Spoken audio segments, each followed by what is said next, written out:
You're listening to the Cantina Cast, your home for thought-provoking Star Wars talk. Join Albert and Jonesy in breaking down the latest news, trailers, movies, and of course, your favorite characters from a galaxy far, far away.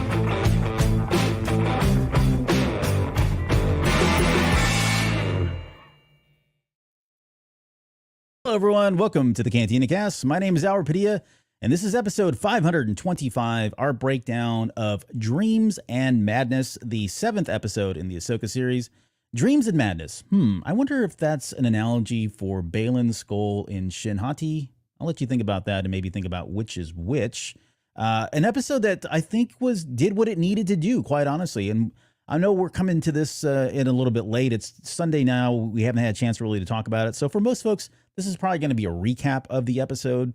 Although I think we've got some pretty insightful things that I've not heard anywhere else. Hopefully, I'm saying that. It may not be insightful at all. That's probably purely subjective. But, hey, look who's here with me. As always, Jonesy. Jonesy, welcome to the show. How are you doing tonight?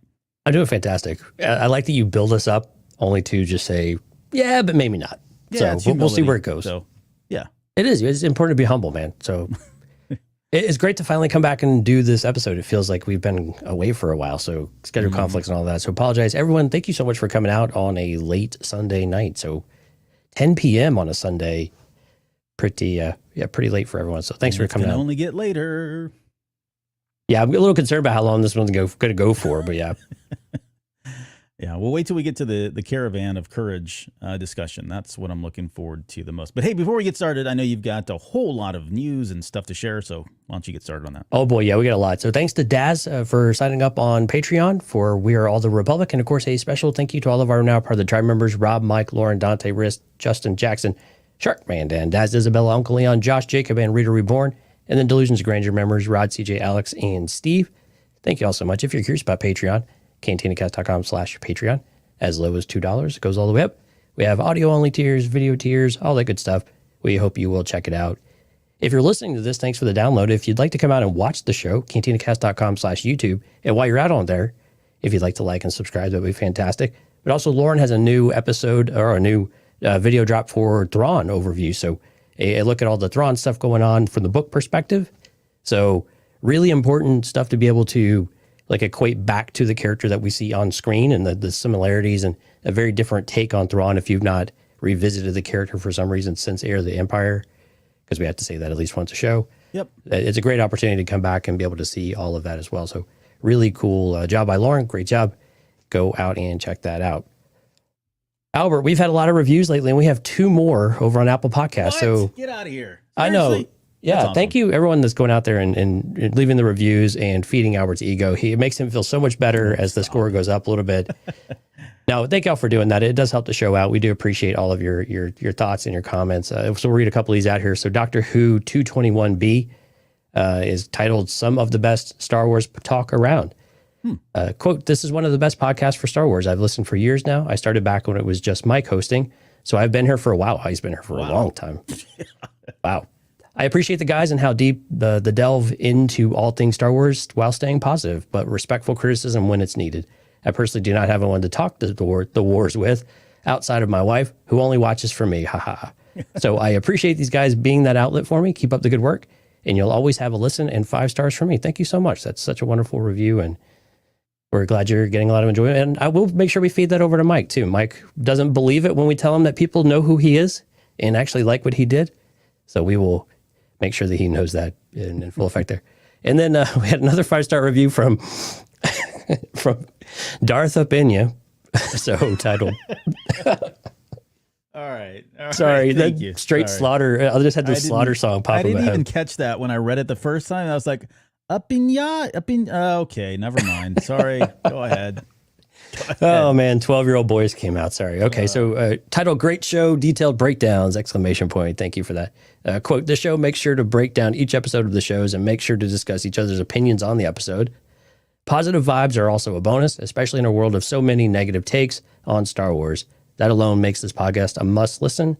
Keep up the great work. It's much appreciated." Thank you. We really do strive hard to make sure that we stay generally pretty positive while also being, reasonable and give critique when it's needed and when it's appropriate. So we're glad we're hitting the right chord there and the right balance. Yeah. And it's not I mean, honestly, man, like it's so unpopular at times these days to be like positive about Star Wars. Even, it's fine to be critical. And I think we are at times when it's warranted, but the honest truth is, man, like if you look at the people that are doing the negative shows, they make a crap ton of money. Like negativity sells a lot in Star Wars, right? And I'll just leave it at that. I'm not going to name names, but you probably know who they are. And so, it does nothing for us really. Like as a Star Wars fan, like why do I want to do that? Why would I sit there? I mean, there's things I don't like about, but I just move on. I don't sit there and belabor them and make whole, 10-minute videos about bricks and buttons and all kinds of other crazy nonsensical stuff. So zippers and whatever else. It just doesn't make any sense. So thank you so much. I mean, I do appreciate it. So Darth Lapinia and Doctor Who 221B, thank you guys for leaving your 5-star reviews and for your names especially. So, very humbled, of course, as always. So thank you. Yeah, and then one last piece of programming news is that I had the pleasure of joining Greg Cass and Greg McLaughlin from Rebel Base Podcast a couple of weeks ago, actually, last Friday, to talk Far, Far and Away. So go out there and check out the podcast. Greg has been a friend of the show for a very long time. We've hung out with him at Celebration a couple of times. I've seen him up in other Star Wars Day kind of events around the country as well. He's a really super cool dude, just a really great guy. If you're into card trading at all, he's your guy. I mean, that's the show, Rebel Base Podcast. So go check that out. But they've also been doing these breakfast packs. And so they invited me to be on breakfast pack number 62 to talk about Far, Far and Away. Again, a couple of episodes now ago, but it was really cool. They do a different approach to it. They kind of ask each other's questions rather than going through an episode by breakdown like we do. So it's kind of a cool little thing. It's more of a conversation and, you can steal each other's questions. It was a little bit of almost like felt game showish. I wasn't really prepared quite for that, but it was a lot of fun and a really great conversation. And it kind of takes what you and I do in a little bit of a spin. I got to use my tinfoil hat. Oh. So like right off the bat too is fantastic. So when I have an opportunity to do that outside, I didn't mean to cheat on you. I really am sorry, man. But no, it was a lot of fun. Those guys are great. They know Star Wars. They're fantastic. They're positive. They're a lot of fun. So please go check that out. Rebel Base Podcast, Rebel Base Card Podcast. Sorry, and check Greg and Greg out. They're awesome guys. Yeah, they are. He's such a good guy, man. Like it's been a pleasure getting to meet him in person and see him a few times in person. And he interviewed us after, was it the Andor trailer? Yeah, Andor trailer dropped in 2022. Yeah. 2022 Star Wars Celebration. That was fun. So thanks, Greg. He made a Star Wars card with me on it one time. Like it was just so cool. Like it's like having your face on a baseball card. I mean, how neat is that? I mean, it's just once in a lifetime type of thing. So yeah. One last thing, Albert, that really gets me excited are all the people that show up in the live stream, like Steph, Alexandra, Jennifer, Music Train, Sky, Jack, Danny, Kathy, Miss Sunflower. Thank you all for coming out so late tonight. Really do appreciate it. Yeah. Wow. Thanks, guys. Yeah. I mean, there's 14 people and it's like 10 p.m. So, I mean, if you want to stick around for 2 hours, we're going to be here. But if you pass out, it's totally fine. I totally get it. We got work tomorrow. You got school tomorrow, whatever it is. You're just tired. You have at it. Just pick up the show whenever you guys are ready. So, all right. You ready to do this? Let's do it, man. All right. Dreams and Madness. All right. So I teased that Dreams and Madness potentially could be talking about Shin Hati, Baylan Skoll. If you had to put money on who was who, I'm going to put you on the spot. I'll everybody else that gets a free pass. But if you had to put whose dreams and whose madness in this scenario? Oh man, I don't know. We have to equate them to people. Yeah, it's definitely Baylan Skoll and Shin Hati. Hello. So who is it? Who is who? Well, I like, dreams is also like Ezra to an extent because, it was a dream that they would even be able to find him and be able to, bring him back and reunite with him. And I mean, for goodness sake, it got Ahsoka to laugh, like a genuine, like a chuckle out loud type of thing. I mean, that just never happens, right? So when was the last time you saw Ahsoka laugh? I mean, have we ever seen her laugh? It's now that I start thinking about it, it's been since she's a kid, basically. So I kind of like Ezra being more the dream side of things as well. And I guess kind of this dreamlike state of just going out to this galaxy in the Purgil before everything kind of went to hell. Yeah. To put myself on the hot spot here, or in the hot seat, I think Dreams is Baylan Skoll. He's got the dreams that he's been talking about with Peridia and that beard is dreamy. He's going after. He's kind of dreamy, especially with that beard. And then Madness, I think, is Shin Hati. I mean, she's been kind of a hot-headed, little firecracker at times. So there could be some madness stewing in there, but we'll see. I'm not exactly sure what there's all kinds of ways that we can interpret these titles, but I just thought it was fun to talk about that. But let me get your kind of initial thoughts. Probably the coolest title we've had yet this season, I think, though. Yeah. It was probably a play on Dreams of Madness was, what Baylan Skoll talked about Peridia back in the episode before. So funny that it kind of circled back around. But I guess give me your thoughts on just your kind of initial impressions and overall thoughts about the episode before we get into the breakdown. Yeah, I like the different Ahsoka that we get in this episode, especially when she meets Baylan. You could tell, like, it's such an interesting interaction between them. Baylan's response to her, are you disappointed? No. And he's almost, I don't even know how to take it. Like, I sat there and thought about it for a long time. I still don't really know what is going through his head, but I love that interaction and what we have, and that she's taking a different approach. Like, she doesn't have to win in order to succeed, but also why we still get Thrawn. So I like where Thrawn is in this episode. There's a part I don't know that I understand very well. We'll talk about it tonight, but I like in general, though, that Thrawn is very much the same exact guy we saw in Rebels, which I think is a very good thing in this case. There's one, I almost feel bad for Morgan Elsbeth at this point, though. Like, am I the only one that views her? I'm like, oh my gosh, she's just so.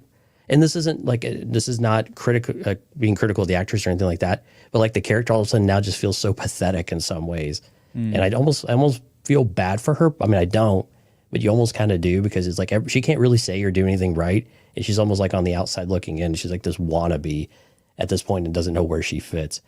And so I like that the dynamic of that character has shifted so much, and I'm curious if she'll kind of reclaim any of her power at some point. But seeing Ezra being able to fight, I love the quirkiness and the snarkiness of some of his comments. The Force is my ally. I don't need a weapon. It's very much the Ezra that we know and love, and when trying to get the stormtroopers to stop firing. It's very classic Ezra that we had from Rebels and all of that. So a lot of those things are really fitting. The dynamic between Baylan and Shin was super interesting. I thought Ivana Sakno at the very end, when Ahsoka's trying to give her the chance, of coming with her, just the abject terror and loneliness and abandonment that she's feeling in that moment was just so well captured and so well done. And you can just feel like she just wants to break down in that moment because everything has completely abandoned her. So great moment, sets up a lot for episode 8, a lot of different directions they could go, but kind of pause there and you get your initial thoughts. Yeah, I'm with you. I think especially I'll pick up on what you said there at the very end to start. And that is, it did feel like this was kind of what I was expecting for to tee off the final episode, right? And there's a history here. When you look at Dave Filoni's writing, you look at Star Wars Rebels, you look at Clone Wars and some of the episodes there, this is kind of what they do. You get an episode, the 7th episode, the penultimate episode, where, you get some answers, but there's nothing really deep or big that happens. That usually has been saved, right? They save that for that final episode. And so I am expecting us to have some kind of jaw-dropping moments in the final episode. And I feel like this episode is probably doing enough to set us up for, some emotion. I was talking about this with Ed on the Way Station, on the show just before this. I feel like we are going to have some kind of an emotional drag of sorts, and in a good way, not necessarily a bad way, but in a good way. So I think the episode goes and does what it needs to do to set up what we should expect here in the 8th episode. And we'll talk probably through the course of this breakdown, expectations and really, what should we expect going into that episode? Because I think people are setting the finale up to be kind of like, hey, all our answers are going to be, or all our questions are going to be answered, and that's not going to be the case, right? So let's temper expectations on that part. I think the one thing, so visually, visual effects wise, this has to win something. Sound effects wise, to me, this has just got to win something. I know it's Star Wars, it's Lucasfilm, it's ILM. It's almost expected at this point that they're always going to win, and they don't always win, believe it or not. But I just feel like this episode right now is just standing clear, shoulders above anything else that's being out there in terms of visual effects and sound effects. So hopefully, and this episode did a lot. It just continues. Like if you look at it, going back to the soundtrack too. I know we keep talking about that. The music has been absolutely stellar. It's just been absolutely just phenomenal, one after another. And God, just please release the final, tracks for the soundtrack already at this point.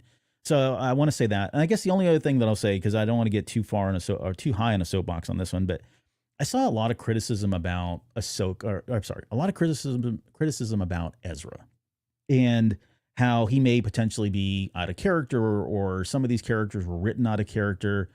And all I'll say is you don't know Ezra. And like, who in the heck in the right mind would challenge the creator himself, Dave Filoni, about where this character is or isn't out of character? Like, it just doesn't make any sense whatsoever. And I took to the interwebs, of course, as I do. I think on Wednesday I was in a very heated debate online about whether or not Ezra would have taken his lightsaber back. And we talked about this, that he definitely would not take his lightsaber back. We called exactly what happened because that's the character. It's not like that we're smart. Is that we just know the character, and that's exactly what he would have done. Exactly. I mean, it was so in character, and I was fighting with like 4 people on 4 different fronts about how it was out of character and lazy writing and all kinds of other stupid excuses. And it suddenly dawned on me, and this is the last thing I'll say about this. It certainly dawned on me that I don't believe you. No, it won't be. You know me too well, but it dawned on me that a lot of folks are trying to find ways to negatively talk about the show at any given moment because it is not doing what they wanted the show to do. They thought Filoni was going to come in and write Ahsoka so that it would write off or rewrite, or I don't know, decanonize the sequel trilogies. Yeah.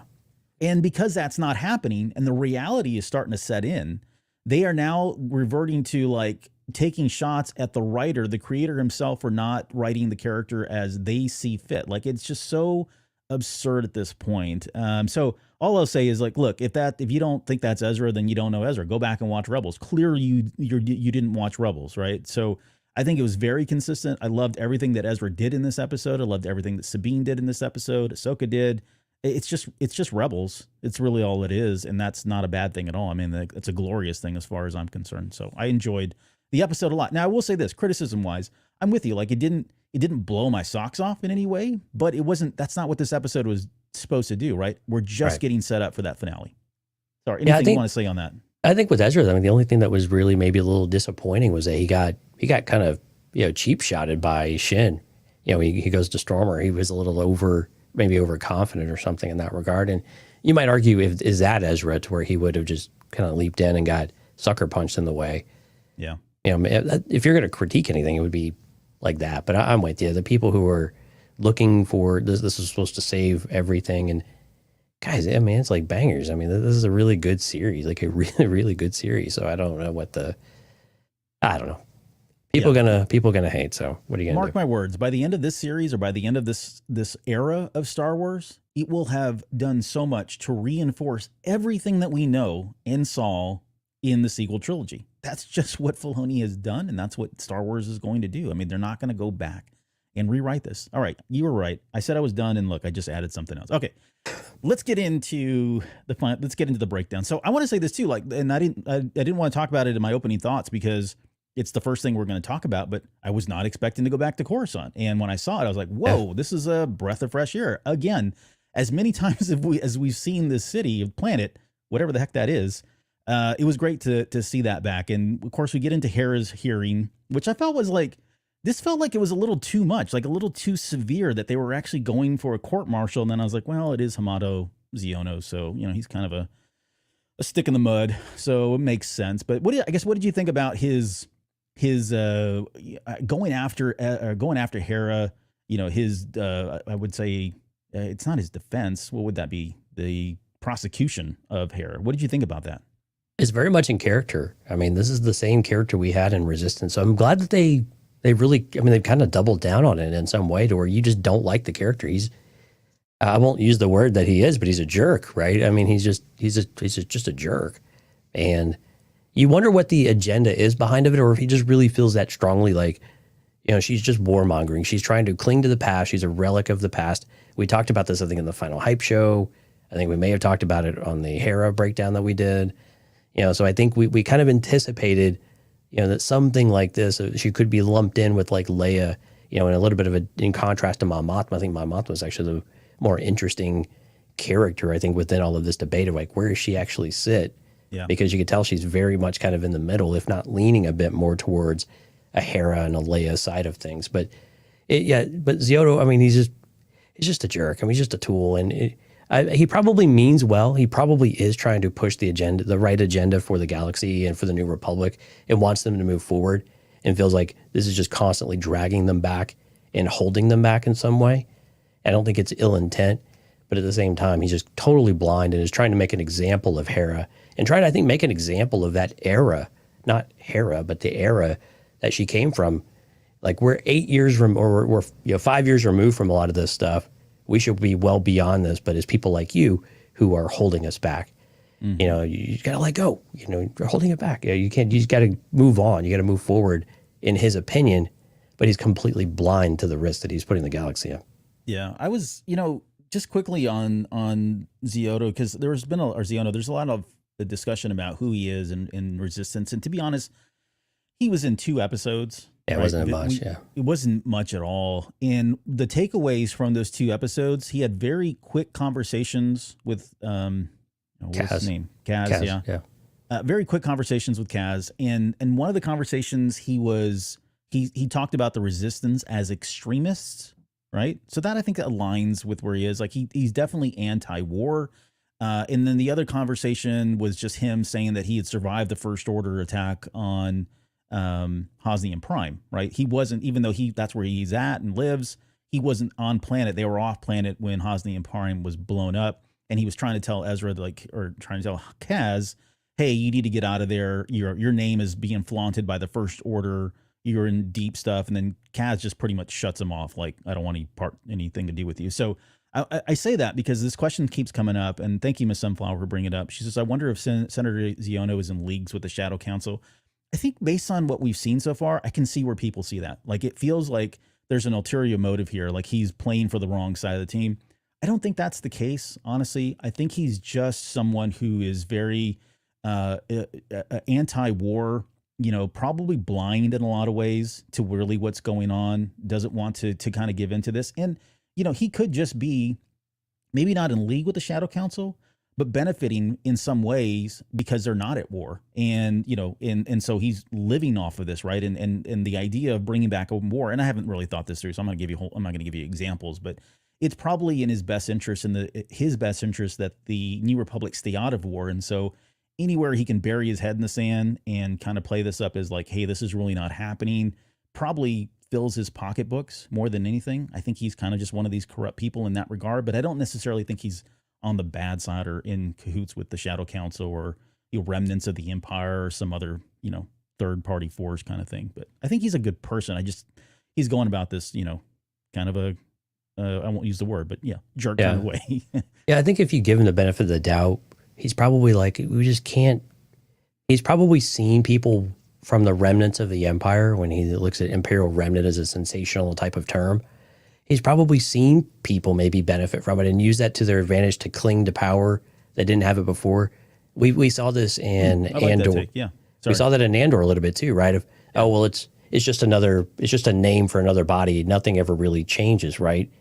And so from Siono's perspective, he might feel that way of these people they just kind of come in and out, but they're the same people. We just changed the label on the organization, and that's fundamentally wrong. And he just feels very strongly about that and wants to fight against it, not just resist, but actually fight against things like that might, again, continue to hold the New Republic back. So I'll kind of drop it from there. But if you want to give him the benefit of the doubt, I think that's one way you could also look at it as well. Yeah, I know. I like that a lot, actually, because I think it makes sense for especially for his character.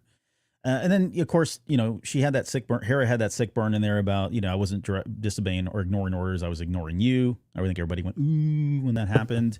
And like that Teva brought up the Mandalorian incident, right? It gives us context now. I think we kind of knew this was after season 3 of The Mandalorian, but this pretty much cements it at this point. So absolutely. It seems like it's probably just shortly after, I would imagine, since he's already talking about the events that happened there. Ziono's going after court-martial.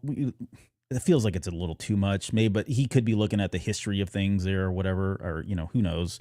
But I guess the big one was, Ambassador 3PO walking in. Like, I was not expecting to see 3PO. And as someone who's probably more adverse, I don't know, I wouldn't say I'm against the original trilogy characters popping in all the time, especially in this era, because I want to just kind of move on past some of that. Even though that's my era, I want to be clear. I was kind of surprised. I actually enjoyed it. Like it felt like the right thing. It felt like it should be somebody like 3PO that was coming and speaking on behalf of Princess Leia. Bringing in Princess Leia would have been, costly, too controversial, given that Carrie's past and all that. But this made sense. I did really enjoy him coming in. I thought, Anthony Daniels did a great job. Like, I mean, I think he posted something too, talking about like he never knew that he would be in this series, and what a relief, or whatever word he used. But he was very humbled and thankful that they were able to write him in yet again. So it was really cool that we got to hear his voice. The mime actor, I don't think, had the same movements as Anthony Daniels, so you noticed the difference in the person in the costume, if you will. But it was still great to see 3PO. I think he fits so well within the story, because Leia is very instrumental, right? She's the leader of the Defense Council. Yeah. And this has actually been the case. A lot of this stuff was actually, it's funny, there were 2 or 3 items in this episode alone that were pulled straight from Legends. Like the field mines outside of Peridia were the same thing. All that came from Legends, all originated there. And the Defense Council Leia is also originated in Legends. I forgot the name of the book. It's been a long time. And of course, we see it in Bloodline. And this has such a direct connection to Claudia Gray's novel that you get to see the tension that Leia brings, but also the power that Leia brings and 3PO's ability to do that. I think it was a perfect way of doing it without, like you said, all of the controversy that might come with a Leia appearance. You can accomplish the same thing with a very indirect way, right? And still a beloved character coming on. You tie with the OT, and it just makes sense. And I think the performance was really good and solid, and it puts Yono in his place. Hera got a little overconfident, I think, in some of that, but which I was a little, I didn't, that was part I didn't really like too much, when she started kind of puffing her chest out a little bit. But I also know that she's very eager to put Ziono in his place, so it probably felt pretty good at the same time. Yeah, that's where I was kind of coming from. It was nothing other than that guy right there. Shut your mouth, sit down, boy, because I got, Leia's backing me up here. Right. The music when he came into, by the way, just the theme, we got the Star Wars theme. I mean, it gave me chills hearing it, and I was like, oh my gosh. And then I just love the way, like, the audience had like there was almost like a reverence in the room suddenly when 3PO walked in, which is very fitting for his character. I enjoyed that. And then this kind of evidence from a mere droid, and then Chopper almost going off on Ziono there when he, made fun of, I guess, for him being a droid, which I thought was great. Was that Admiral Akbar? It was. There? Yes, that was Admiral Akbar. I've not had a chance to go see if anybody's like confirmed it or whatever else, but it was the first person I thought. I was like, that's cool that we got him here. Yeah, it would have been cool if he'd said something. But you could tell the insignia on his uniform, the exact same one from Return of the Jedi. Okay, yeah. Awesome. That makes it so much more special. I enjoyed that whole scene there. And then the last part in that scene is where Hera is talking about, prepare for the worst and hope for the best. Yeah. I almost saw that as kind of foreshadowing of, probably the last episode. I think we should be ready for preparing for the worst and hope for the best. But yeah, I think we're going to get that. I think some bad stuff's going to go down. Yeah. Yeah, I do too. We jump back into hyperspace, the whales again. Oh, did you want to talk anything about Mon Mothma before we leave the courtroom? I mean, let's see. It's always good to see her. I love the fact that she does have a very, again, we saw that kind of casual relationship between her and Hera. It was very informal after the very end when she's like, be honest with me. Don't pretend like you have feelings because I know you. I mean, she's like straight talk with Hera, which I thought was really great. Just to know that they have that relationship because it was never really truly established. I mean, in Rebels, there was the scene where she was in the Ghost and she was broadcasting, but beyond that, we don't know what kind of relationship they had. But it does sound like it matured to the point where they were able to kind of have straight talk with one another, which I think is great. Yeah, I agree. And I think it's also a kind of a precursor to the relationship between Mon Mothma and Leia as well. And understanding where Mon Mothma is, like in this point, she still values she always values and respects them. But I think in this point, that pendulum's it leans a little bit more towards Hera and Leia. Like they know something that the rest of us don't, that we're not acknowledging. And we all want to put our head in the sand, or we all want to ignore that this is even possible, right? But you guys know this stuff. Like this is what you guys have done for the better part of, 10 years, right? So you know what you're doing. I trust you. But it's also interesting to know where it kind of devolves over time a little bit from Mon Mothma with the other conflicts that she has with Leia. Even though they always are very trusted with one another, we know that there has been a lot of struggle and friction in that relationship over time. So it's interesting to get it kind of at different moments. And a lot of that came from like Chuck Wendig's novel and a couple other pieces of content as well. But so it's kind of cool to see that relationship, even if indirectly, play out a little bit on screen. Yeah. Yeah, you're right. She knows them well enough to at least give them the benefit of the doubt and listen to them, right? They've earned that in her eyes, whereas some of these other guys, clearly they've no regard for history and some of the stuff that they've done, the accomplishments that they've made. That's a great way to put it. They've definitely earned that leeway a little bit to get out of this. But it's clear that Hera is, Shiona's not wrong in some ways, right? Hera is doing things that she's not supposed to be doing. Yeah. She is abusing her power to an extent. And I almost thought she would resign her commission, actually, like throughout this scene, but she, of course, didn't. Well, yeah, once a rebel, always a rebel is really what it comes down to. She's just doing what she does. Like she said, the only way she knows how to defend. Okay, so let's get to hyperspace. The whales we get to see them. Always cool to see the space whales, not star whales. And then we get Ahsoka's warm-up, right?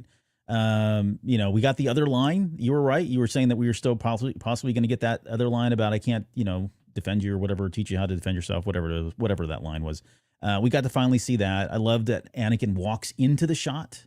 That was great because I was, so focused on her, and then I saw him walking. I'm thinking, oh my God, it's Anakin Skywalker again.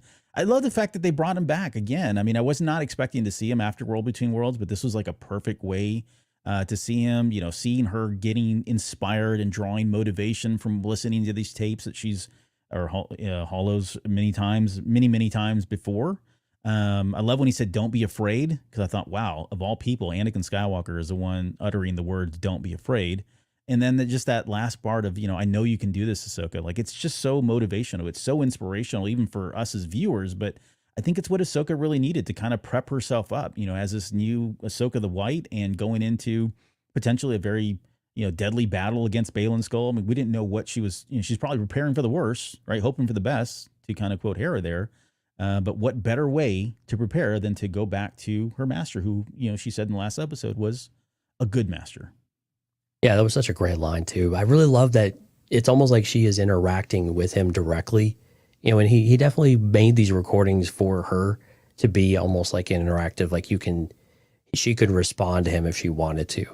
And it was a conversation between them as she's doing her exercises. So it was still very much like she was a student. And I guess once a student, always a student in some ways, right? There's always something you can learn.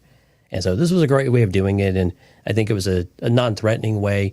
I think we're probably done with Anakin at this point, potentially. We don't have any suggestions to the otherwise at the very least. So I think this is an interesting way to kind of wrap that up.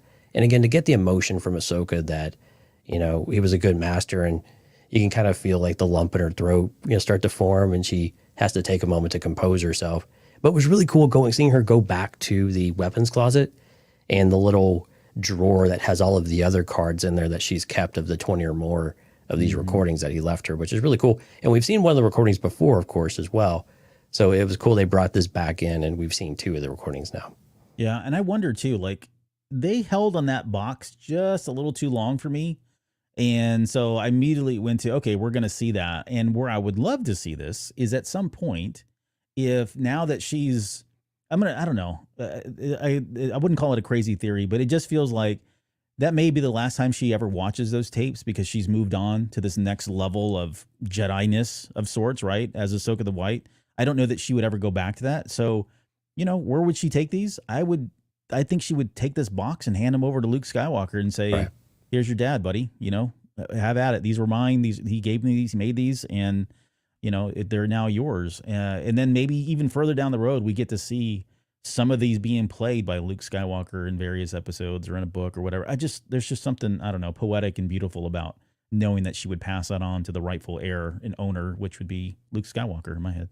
Yeah, and maybe one last thing on this one is Anakin himself. You almost get, like, Hayden Christensen did a great job here because there's a little more emotion and life to his voice. Sometimes he's very monotone in a good way, or very direct and very, consistent and dry. But in this one, there is a bit of, there was even humility in Anakin Skywalker, which is just, how many times have we said that? Yeah, right. You practice these forms. Well, at least more than I do, because Obi-Wan has criticized Anakin for not practicing the forms enough, right? Mm-hmm. And so when we actually get to see her use one of Form 4 later on as well, so against Baylan. So it's kind of cool, or variation of some of that stuff. So it's kind of cool that it plays into that directly. If you're cued into some more of the subtleties of it, it's not always super obvious, but you could draw those parallels pretty quickly anyway. Yeah. But also you could look at that next level deeper. But I like that we got a little bit of humility in Anakin, but also a little more dynamic Anakin in this way too, outside of a battle or outside of a passionate, speech. It was more from the heart. And I think those are the times where Anakin's really did have a big heart. And so it's nice that it does come through and that it resonates with Ahsoka in a little bit different way now than it did before. Yeah, that's true. Yeah, she's probably much more open and conscious of that than ever before as well. And then with the final scene that we get before we go back to Peridia and coming out of hyperspace is just that little exchange between Ahsoka and Hu Yang, where she's kind of ribbing him, giving him a hard time, playing up on his anxieties of sorts, right? And then she finally brushes it off and has a big laugh. I mean, it was great to see it. Like, I still feel like Rosario Dawson's a little flat at times, but this episode and the last episode, I definitely see it. There's a very direct and purposeful turn in the way her demeanor is, right? Because of who she is now. And I acknowledge that, and I actually love it. So it's just great to see, honestly. So I love the fact that she got to smile. She got to laugh for the first time, like you said, that we hadn't seen that. And we hadn't seen that in this series, and it's been a while since we've seen it in the Clone Wars, honestly. Yep. It's good to see this. I mean, this is the part of Ahsoka that we've wanted to see for a long time. So finally coming about, and finally we see it throughout the episode, which is great. It's that consistency, even in serious situations. She's kind of joking with Hu Yang, giving him a hard time, even when she goes down the ramp, but also with Baylan, right? And applying what she knows. And you see that inner peace that she's finally achieved in some ways, right? Mm-hmm. Okay, the whales pop out of hyperspace at this point. Always cool to see. And of course, they popped up in the minefield. And when it was cool, audibly, you can hear like the explosions going off, and something's wrong when finally Ahsoka's like, hey, let's get out of here. Let's find out. They fly out of there, and they're in this minefield, which I thought was, to your point, great that they brought this back. It makes sense that they would do this, that seems like a very tactical thing that Thrawn would do. So all in on that. The whales didn't stick around. They're like, forget this, man. This is not what we signed up for. Yeah, they noped came out out of hyperspace, and they bounced. They were like, we're done. See you later. Good luck. We're all counting on you, kind of thing. We did our part. Yeah. You're gonna have to take it from here. This is a little more than we bargained for. And then of course the fighters close in, and then we swing over back to the Chimera, where we get Thrawn's next moves. Right, we get confirmation that it was his idea for the minefield there, and they mentioned the Inquisitorial database, which I thought was okay, cool. That would make sense that this is probably where the records and the archives are kept on who was who. And her master was General Anakin Skywalker. Like, he asked that question of that. Oh, his delivery was so absolutely perfect. Yeah. Like, it was just this disbelief and also concern, and then recognition and understanding. It was so perfectly played. Yeah. I'm with you too. Like, you could see it all over his face. Like, the wheels were turning already about what his next move was with Ahsoka, if and when he should confront her. And I'm going to say this too, like, if it's not in the finale, there is going to come a time when they are confronting each other, right? And he's going to play this card. I don't know exactly what he's going to do and say, how much he's going to rely on alliances, because that's where we know his relationship existed with Anakin Skywalker, but it's going to be interesting. I can't wait to see that. Let's see. He also verifies that there's only one ship coming out. They didn't really he says he didn't really say why that was so important. I mean, other than maybe just, hey, I only have to contend with one ship. He just kind of lingered on it a little too long. So I don't know. We need to belabor that. Hey, sorry, quickly. Music Train said, how did they get the minefield set up so quick? I don't think the Chimera went up there and did that. In Star Wars, they may have just jettisoned or shot these mines, and they may, like, through robots and scripts, align themselves up automatically. That's how I would do it in Star Wars, not necessarily have like a little ship that poops them out every, 10 meters or whatever. I don't think that's probably it, but that's my theory anyways. When they lay pipelines in the Gulf of Mexico, they call those stinger ships. They lay pipes and things like that. So we'll just call it a stinger ship. How about that? Okay, it's way better than poop ship, but yeah, go on. Sorry. Well, I mean, you figured they were programmed, right? So they were able to deploy them, and because they were perfectly straight and organized, right? So yeah, clearly a well laid out grid. So yeah, some sort of deployment type of that. It was a lot. It was a lot of minds for them to set up so quickly. How have they survived over the last 8 years or whatever it's been since the Chimera was, what's it called, exiled? So there's a lot of questions. They did it. Well, I assume they just did it when he said prepare. When he told Enoch prepare for her arrival or whatever. I can't remember what it was in the last episode. I just assumed they sent them out then. They haven't been sitting there for 8 years. They just did it here. Recently. I meant like they've been sitting in the cargo hold or something like that of the Chimera for 8 years. Right. And no, they don't have any use for them. I mean, they're not in space, so it would make sense that, hey, we got these laying around. Let's go ahead and finally use them kind of thing. But it's just kind of one of those things I'm like, I'll just suspend disbelief a little bit. It made for an interesting visual. It did. It was very cool to see them. And then we get into Thrawn talking about the Jedi, that they're very good at hiding. I was like, wow, man, this guy's not pulling any punches here. A bunch of low blows. That they've been practicing that for years. Now, Morgan wants them captured and eliminated, though Thrawn continues to have his eye on the prize. Like he's not really concerned with whether or not any of these folks live or die. I think he's been pretty consistent there. I think this is what you were talking about, where Morgan Elsbeth is looking at him like, is this really what we should be doing? Should we not be sending more troops? Should we not be taking them out, kind of thing? And on some regards, it does feel like a little pathetic. It makes me question what her relationship was with Thrawn. We know that they have been working together at some point prior to this. I thought they were close, and I don't think that's the case. Like, I don't know how you would not know Thrawn or know about his tactics or the way he goes about executing on things. This seems all kind of part and parcel for what he does. This is just who he is tactically, strategically.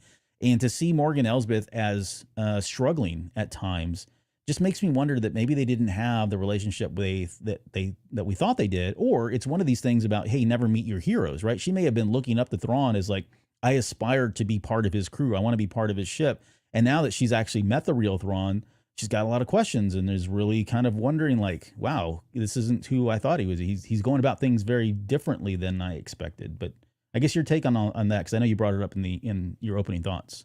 Yeah, it was this scene, and then there was another scene a little bit later on that really kind of make you question like what is going on, because the Morgan Elsbeth we see before Thrawn, and even when they make the jump to hyperspace, right, she actually makes a very Thrawn-like decision, like, no, make the jump. Even though their path was blocked by the X-Wings and by the Ghost, make the jump, right? It doesn't matter. We're going to be fine. It's a very Thrawn action to make. Yep. Eyes on the prize, just get to it.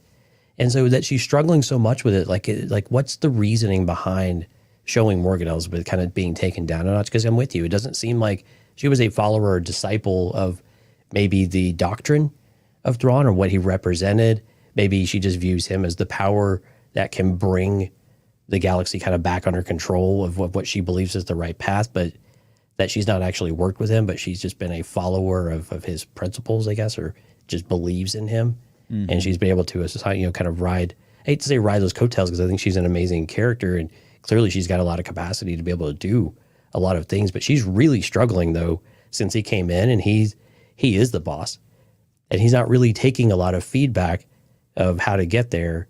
And he's almost tolerating her in some ways of her short-sightedness of taking care of the problem immediately in front of you. And like you said, not looking forward down the road 3 or 4 steps, which is what, of course, Thrawn is most known for and fantastic at. So really struggling. So I'm curious why they're showing us this now and where this is supposed to go. Morgan Elsbeth is not changing sides and nothing like that, right? Right. No, I can't see her betraying Thrawn in any kind of way, unless it was for her to go back with her family, if you want to call the Night Sisters her family or her tribe, right? And maybe she goes back that way. Because even with them later on, when she starts enchanting and chanting when they're doing the triangle, trying to find Ahsoka and Huyang, like she's on the outside again, looking in, mouthing the words, kind of contributing, but is she really contributing? And do they appreciate that in any kind of way? Yeah. Very difficult to know where does she fit anywhere at this point? It's kind of interesting, but you also always kind of feel bad for her. Like, man, how the mighty have fallen, right? Mm-hmm. Mm-hmm. Yeah, and I'm with you too. Like I feel like she'll never switch sides. I don't think that'll be the case. The only thing that could get her there, maybe potentially, would be like you said, we talked about we talked about earlier on in episode 2 or 3, or maybe even episode 1, about how we felt like every one of these characters kind of have their own motivation for why they want to go to Peridia. I think it's pretty clear now that hers really wasn't about necessarily Thrawn. It was about finding Thrawn because he was associated with her family and, you know, repopulating Dathomir of some sort, or bringing back the Night Sisters to her world, right? Bringing back her family. I think that's really what she was after. And so if that conflicts with Thrawn, and Thrawn sees it as an expendable kind of thing, then yeah, I can see where she would have, you know, that could be contentious between her and Thrawn, because now, you know, she's getting in the way of that family being reborn or rebirthed in some way. He mentions also that Ahsoka is much like her master, right? That, you know, unpredictable and quite dangerous. I love that he's already kind of tying those two together. I would call Ahsoka, you know, someone who's unpredictable and quite dangerous at times. And then he talks about controlling the variables so that they can stay one step ahead of her. And I kind of saw that as, you know, that's probably what we're going to see in this final episode here. We're going to get to see him be one step ahead of her in a couple different ways. I mean, time is most obvious thing at this point. And he's right. She lost the most important thing, which was time, because they're about to get out of there. And he thinks there's no way out, but I think we all know the way they're going to get out. But I think we'll probably see that as a trend, right? Going into whatever the new series is. I mean, and this will be indicative not just of Ahsoka, but the New Republic as well. He is going to stay one step ahead of folks for a number of time, for a period of time like that. I think that's going to be the theme until someone finally catches up with him. And it's probably, you know, going to be Jedi devilry or something that he's unable to predict that we'll see ultimately be his downfall. But I think they're kind of setting the stage for all of that up. All right, so let's move on to they're just quickly, when they were in the T-16 shuttle and Hu Yang says we're going to get pulverized if we stay out here any longer. I mean, it's like it's Leia from that whole sequence was Empire Strikes Back, right? It really was. But yeah, it was Empire Strikes Back 100%. And it was word for word what Leia tells Han Solo when they're going into the asteroid field. So they hide. That's what Jedis do. They're cowards. All right, let's get to I'm kidding. Let's get to... You're so nonchalant about it, too. Let's get to the Caravan of Courage. So we get Sabine and Ezra. They're riding around in these like trailer home things and with the hermit crabs. And, you know, she's giving them the breakdown of what's happened, right? Battle of Endor happened. Palpatine died. I love that she said, like, well, that's what people say, you know? Like, it just puts that little bit of doubt in the characters' minds of, like, did they really die? It again, ties directly to the Rise of Skywalker. So reinforcing that movie. Do you think that line is what has set people off? Like a new... Probably. Yeah. Yeah, okay. Probably. I mean, it does fly in the face of any of those theories that this was, you know, meant to rewrite or, you know, ignore the sequel trilogy. So I get it. She says there's a new republic. Zeb's training recruits. That's kind of new. You know, we didn't really know what Zeb was doing other than hanging out in bars. But, you know, he's doing the force's work in that regard. Hera's commanding the fleet, but no mention of like, oh, Jason, right? She didn't mention that. Right.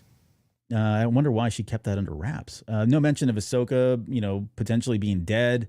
And we get that kind of comes out a little bit later. We understand that. Sabine's not telling him really anything like about Ahsoka or about her directly. I mean, she finally starts talking about her training, but she skirts all of the major important stuff. Well, I want to ask you about that. Sorry, I don't mean to cut you off, but I want to ask you, it segues into the next part here about, you know, she says it's complicated. And I've seen a lot of people say that this has been very frustrating. This whole scene is very frustrating. I agree. It is. Intentionally so. Intentionally so. I would agree. But I do understand where people are coming from, because in Star Wars movies, this doesn't happen. Like, we don't really necessarily, I mean, everything just gets told narratively and there's not a whole lot of like mystery box, right? But in television, and I'm not talking about Star Wars television, but just television general, over the last, I'm going to say 20 years or so, this has kind of been the formula for television, right? You kind of lay out a lot of things. People suddenly come into some of the knowledge, and they're okay with very vague answers. And you want to choke them. Like, why are you not asking more? How come you're not asking the deep questions? And why are you not telling folks this? And I can see where this is very frustrating. I've said this many times in the show. I'm like a huge fan of Lost. And so like, I'm so desensitized by this. It doesn't even bother me anymore. Like, it's just, I usually chalk this up as narratively, they're giving us, she's telling him what she wants him to tell or wants him to know. And none of the other stuff is going to come out, because if they did it now, then it's going to ruin something else a little bit later, or it's going to change something a little bit later. So what I would suggest for folks is just I know it feels weird, but just be patient, right? Not to quote Baylan Skoll, but just be patient. It's all going to come out at some point. It'll make sense. And I know it's frustrating in the moment, and I can totally see why, because there's so much that's left unsaid, and so much that she says, like, she's not even being complete and whole with her answers. Like, it's like, No. you're giving him very small pieces of things, and that's not truthful by any means as well. Yeah. And I think the part that feels the worst about it is that it makes you really respect Sabine less as a result, right? That she's still not into the point where she can be open and honest with herself, and not open and honest with someone who's supposedly one of her closest friends, maybe a family member or something else. I don't know, whatever they might be. I mean, but it almost makes you disappointed in Sabine, right? That she's still not making all of the right choices to finally embrace everything that she's capable of doing. And that we thought she had made so much progress, and then she's just had setback, like with the, perceived setback of not destroying the map, right? And not being open and honest with Ezra.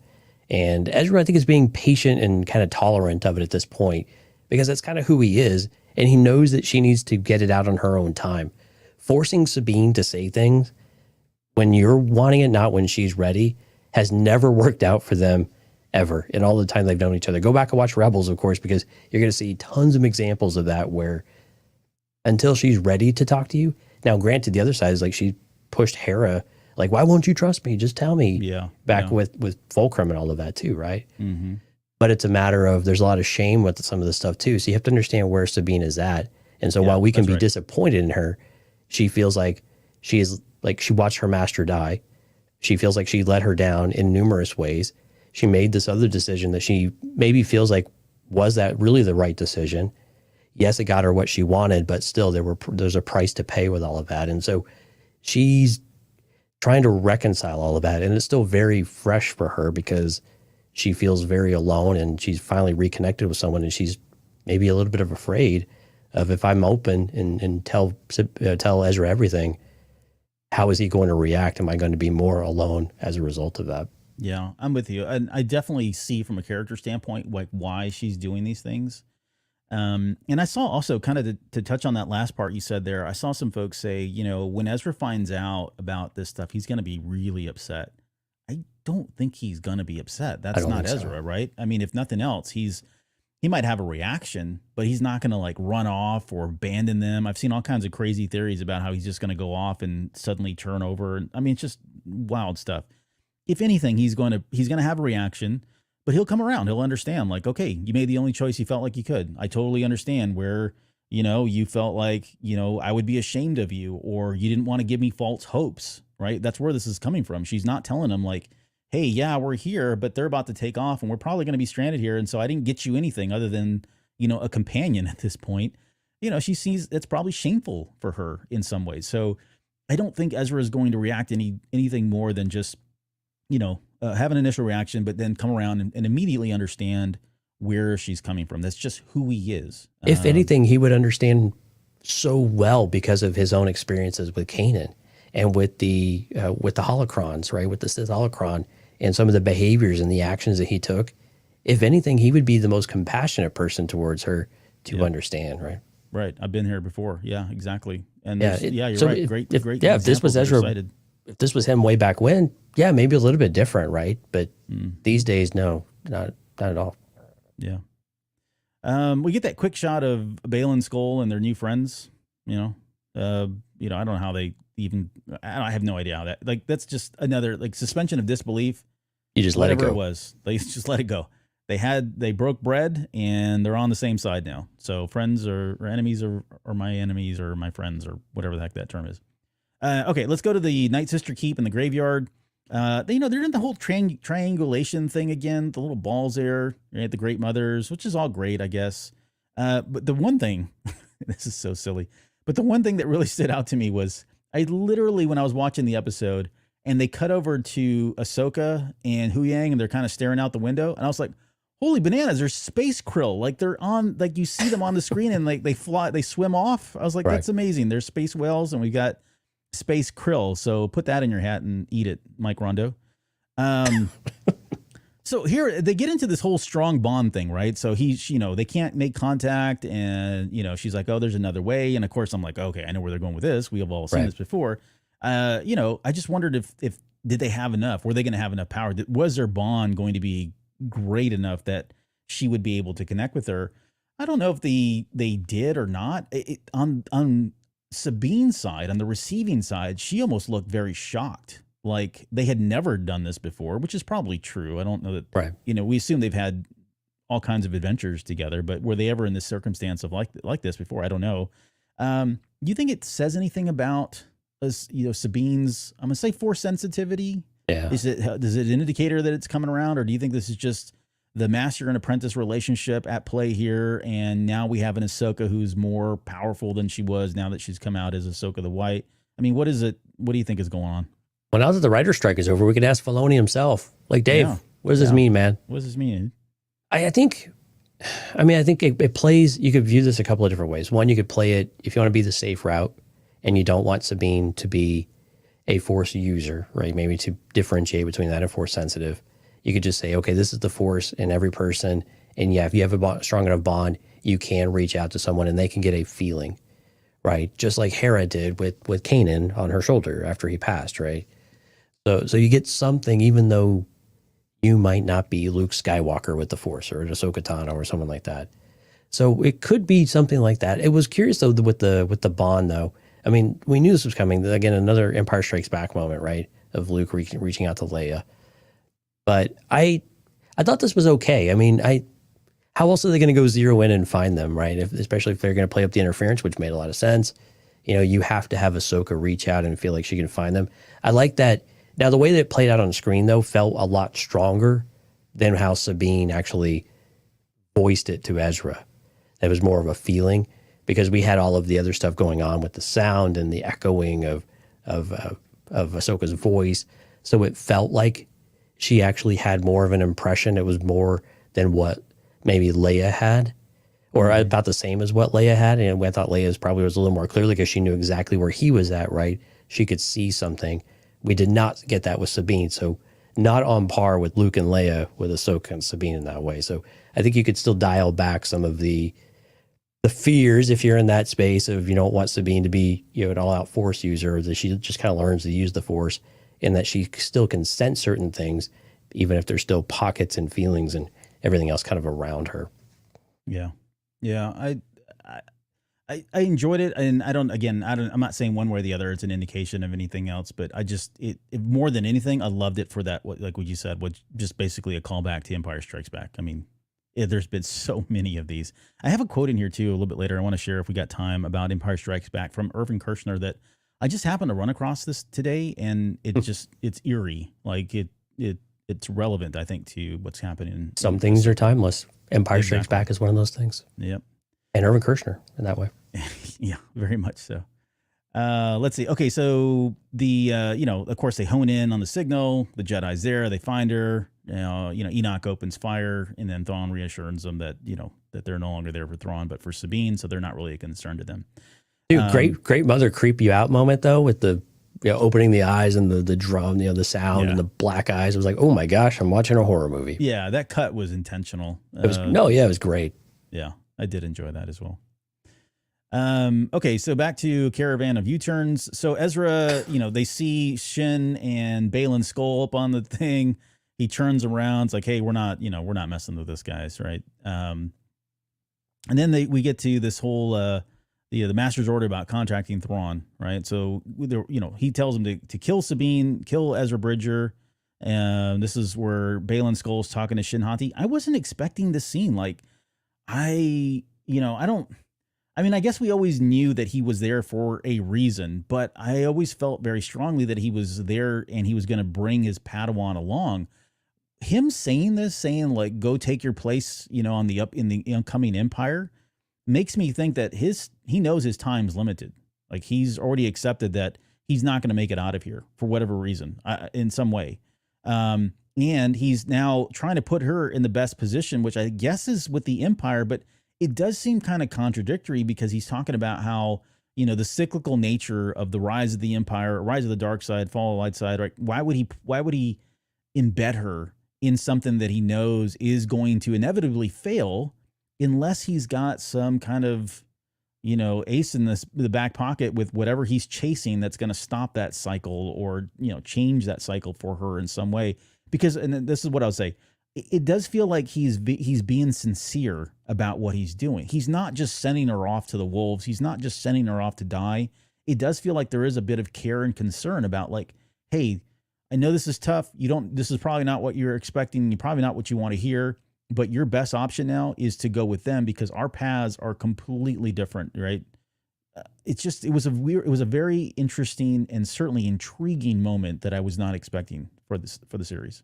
Yeah, and I kind of like what Noah just said in the chat. And he said, I took it more as him recognizing that she didn't and would never see things the way that he could. She couldn't see the bigger picture.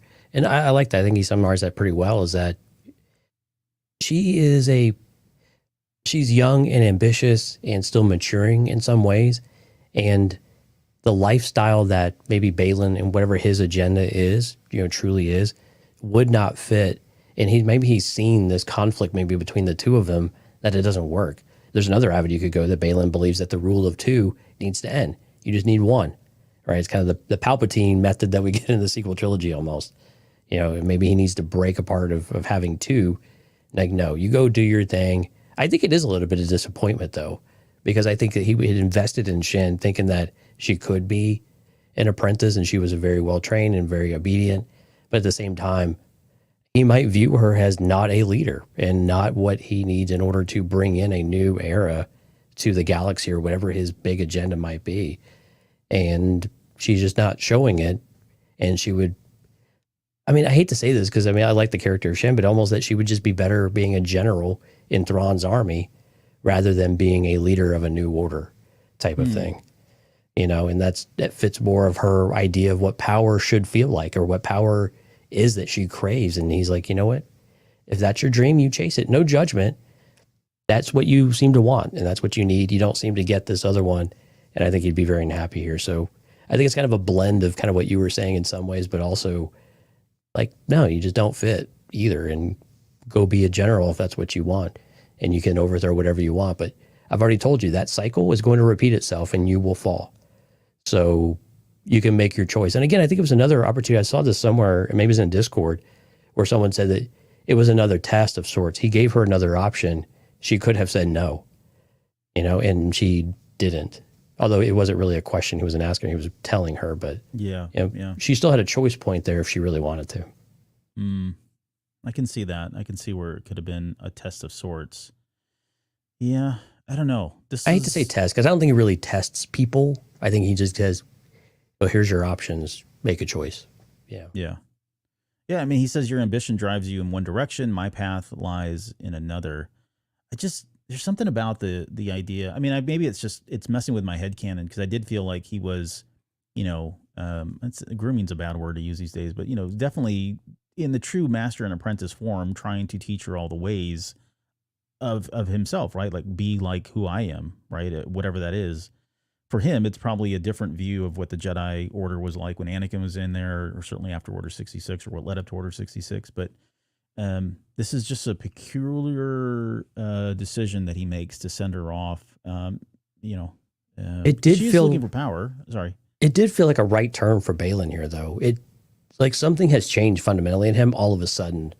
It's not quite the same character we had last episode of what we had when he's still kind of bowing to Thrawn, wanting to do the right, do the loyal, dutiful thing. Like, he is now definitely pursuing his own path, which is a little bit different than what we've had recently. We had maybe little snippets of it when him and Shin were alone on Cetos and all of that, but yeah, we've definitely seen him take that hard right turn now. Yeah, and where I was going with that is I can see where, you know, in this episode she's been very consistent about wanting power, you know. But here's the unfair thing, I guess, that I'm struggling with. The unfair thing is as far as we know, he's not been very transparent, if at all, about what he's after, right? He just keeps Not hinting at at, all. you know, there's true power out there. In her eyes, she knows power as being, you know, taking her place with Thrawn or being with the those in power. And so because he hasn't brought her on board and he's not sharing this and then just sends her off to go chase that without really showing her what true power is, or, you know what I mean? That feels like it's a little short-sighted. Like it doesn't feel fair on her part. I don't know if I'm making an excuse for her or not, one way or the other, but that's kind of where I'm coming from. I want to go to, With the Deagle just said, do you guys think he ditched her because he thinks he could turn Sabine and he thinks her views would line up better with his? I like the idea. I don't think he's going to, I think he's, man, I saw some folks say, hey, we may not even see him in this series and he just walks off and that's the last of him. I don't think that's the case. I think we're probably going to pick up with wherever he's going to start with, because we only got 42, 45 minutes of show here in the final episode, or 49, whatever the number is. So I think we're going to see where he goes. I just think he's done. Like, I think he's going off and he's going to go do something else. And I don't think he's bringing anybody else on board at this point. He's off on his own destiny, his own path. And it's going to hopefully equate to power, ultimate power for him. Oh, I think he's got someone looking for him now, though. So I have a feeling Shin's going to confront him now. Well, yeah, we talked about that in the last show too, which is, yeah. And Miss Sunflower, a little bit. Yeah, Miss Sunflower, we saw you had a question about where Thrawn goes next. We'll speculate a little bit at the end about what the season finale will bring to us. So we'll come back to your question, though. Yeah, I think there were some other questions I skipped over too about Baylan. Well, let's go to that one now because we're talking about it. Will we ever see Baylan looking for Peridea, or will it be a cliffhanger? I don't think it's going to be a cliffhanger. I think we'll probably get to see what it is. It may not be as clear to us, and we may not have all the answers, but I think we'll get some understanding of it in the next episode. And now, whether or not that actually happens, we'll have to see, because I can see them using whatever he does as the stage for the next part of it, right? Or, I think we predicted or talked about some of the worst case scenario is Thrawn and them take off and go back to the core galaxies, and everybody else is still stuck here in Peridea, right? There could be a whole series of events that happen now that Baylan has found what he has, and these guys are the only people that can stop that from ever, reaching to the core galaxies. If I'm making sense there. So, right. All right. So let's get back to the breakdown. So yeah, she says you're not going to go. You won't help. She's got a little bit of attitude there in the way. Because again, I think she's kind of caught flat-footed. Yeah, disbelief. Disbelief? What are you talking about, dude? You're betraying your post. Yeah. Yeah, you brought me out here, Dad. And then he tells her the parting lesson, which is impatience for victory will guarantee defeat. When he said that, I thought, okay, well, maybe Shin doesn't make it out of here now. Like, we talked about whether or not she would live, die, and we've kind of speculated and talked about all the ways that could happen for both her living and for dying. But when he said that, I felt like, well, he's kind of, foreshadowing that we may see an impatient view or form of her, an impatient action from her that's going to result in her death. Like, and here's the cool thing about Baylan Skoll, at least in my head, is like I still have it in my head canon that he's strong with like force visions. And so some of what he says and things that he does are explained because he's seeing all this stuff and he's not really sharing this information with folks because, that's not what people do. Honestly, things can go really bad if you start sharing some of that stuff. But, he could have seen her end and gave her that advice and said, look, I'm just going to warn you right now, right? Your impatience is going to lead to your downfall. Or your defeat. So good luck. Yeah. And the irony of that is that's Thrawn's strong suit is patience and looking at the long game and not getting too far ahead of yourself with the plan, or, knowing what you need to execute in the plan while also achieving the longer version of the plan, the longer vision of the plan. And actually a little of the irony though, is that Baylan is the one who attacks Ahsoka a bit impatiently when they have their duel in this episode as well. So it was a little bit funny there. Reversal. Yeah, it was a little bit, wasn't it? Mm-hmm. Compared to their first fight, we highlighted the fact that it was Ahsoka who ignited her lightsaber first. Like, she went after him, and it makes sense, right? He's got something he's after now, and she's basically trying to stop him. Well, technically, although she says, "I didn't have to defeat you," but more on that in a little bit. Excuse me. We get to we get a quick shot. They're talking about the gunships. They're only going to deploy 2 of those because they're, Thrawn's banking on the fact that Baylan and Shin are there, which, you think about it, probably should be enough. I would think, if you got if you're putting a lot of weight into Baylan Skoll. I mean, he did take Ahsoka out once. Why wouldn't he, take her out a second time? So it makes sense. And then we get the attack that's happening now with all of the outcasts, or what are they? The nomads, the raiders, whatever they're supposed to be.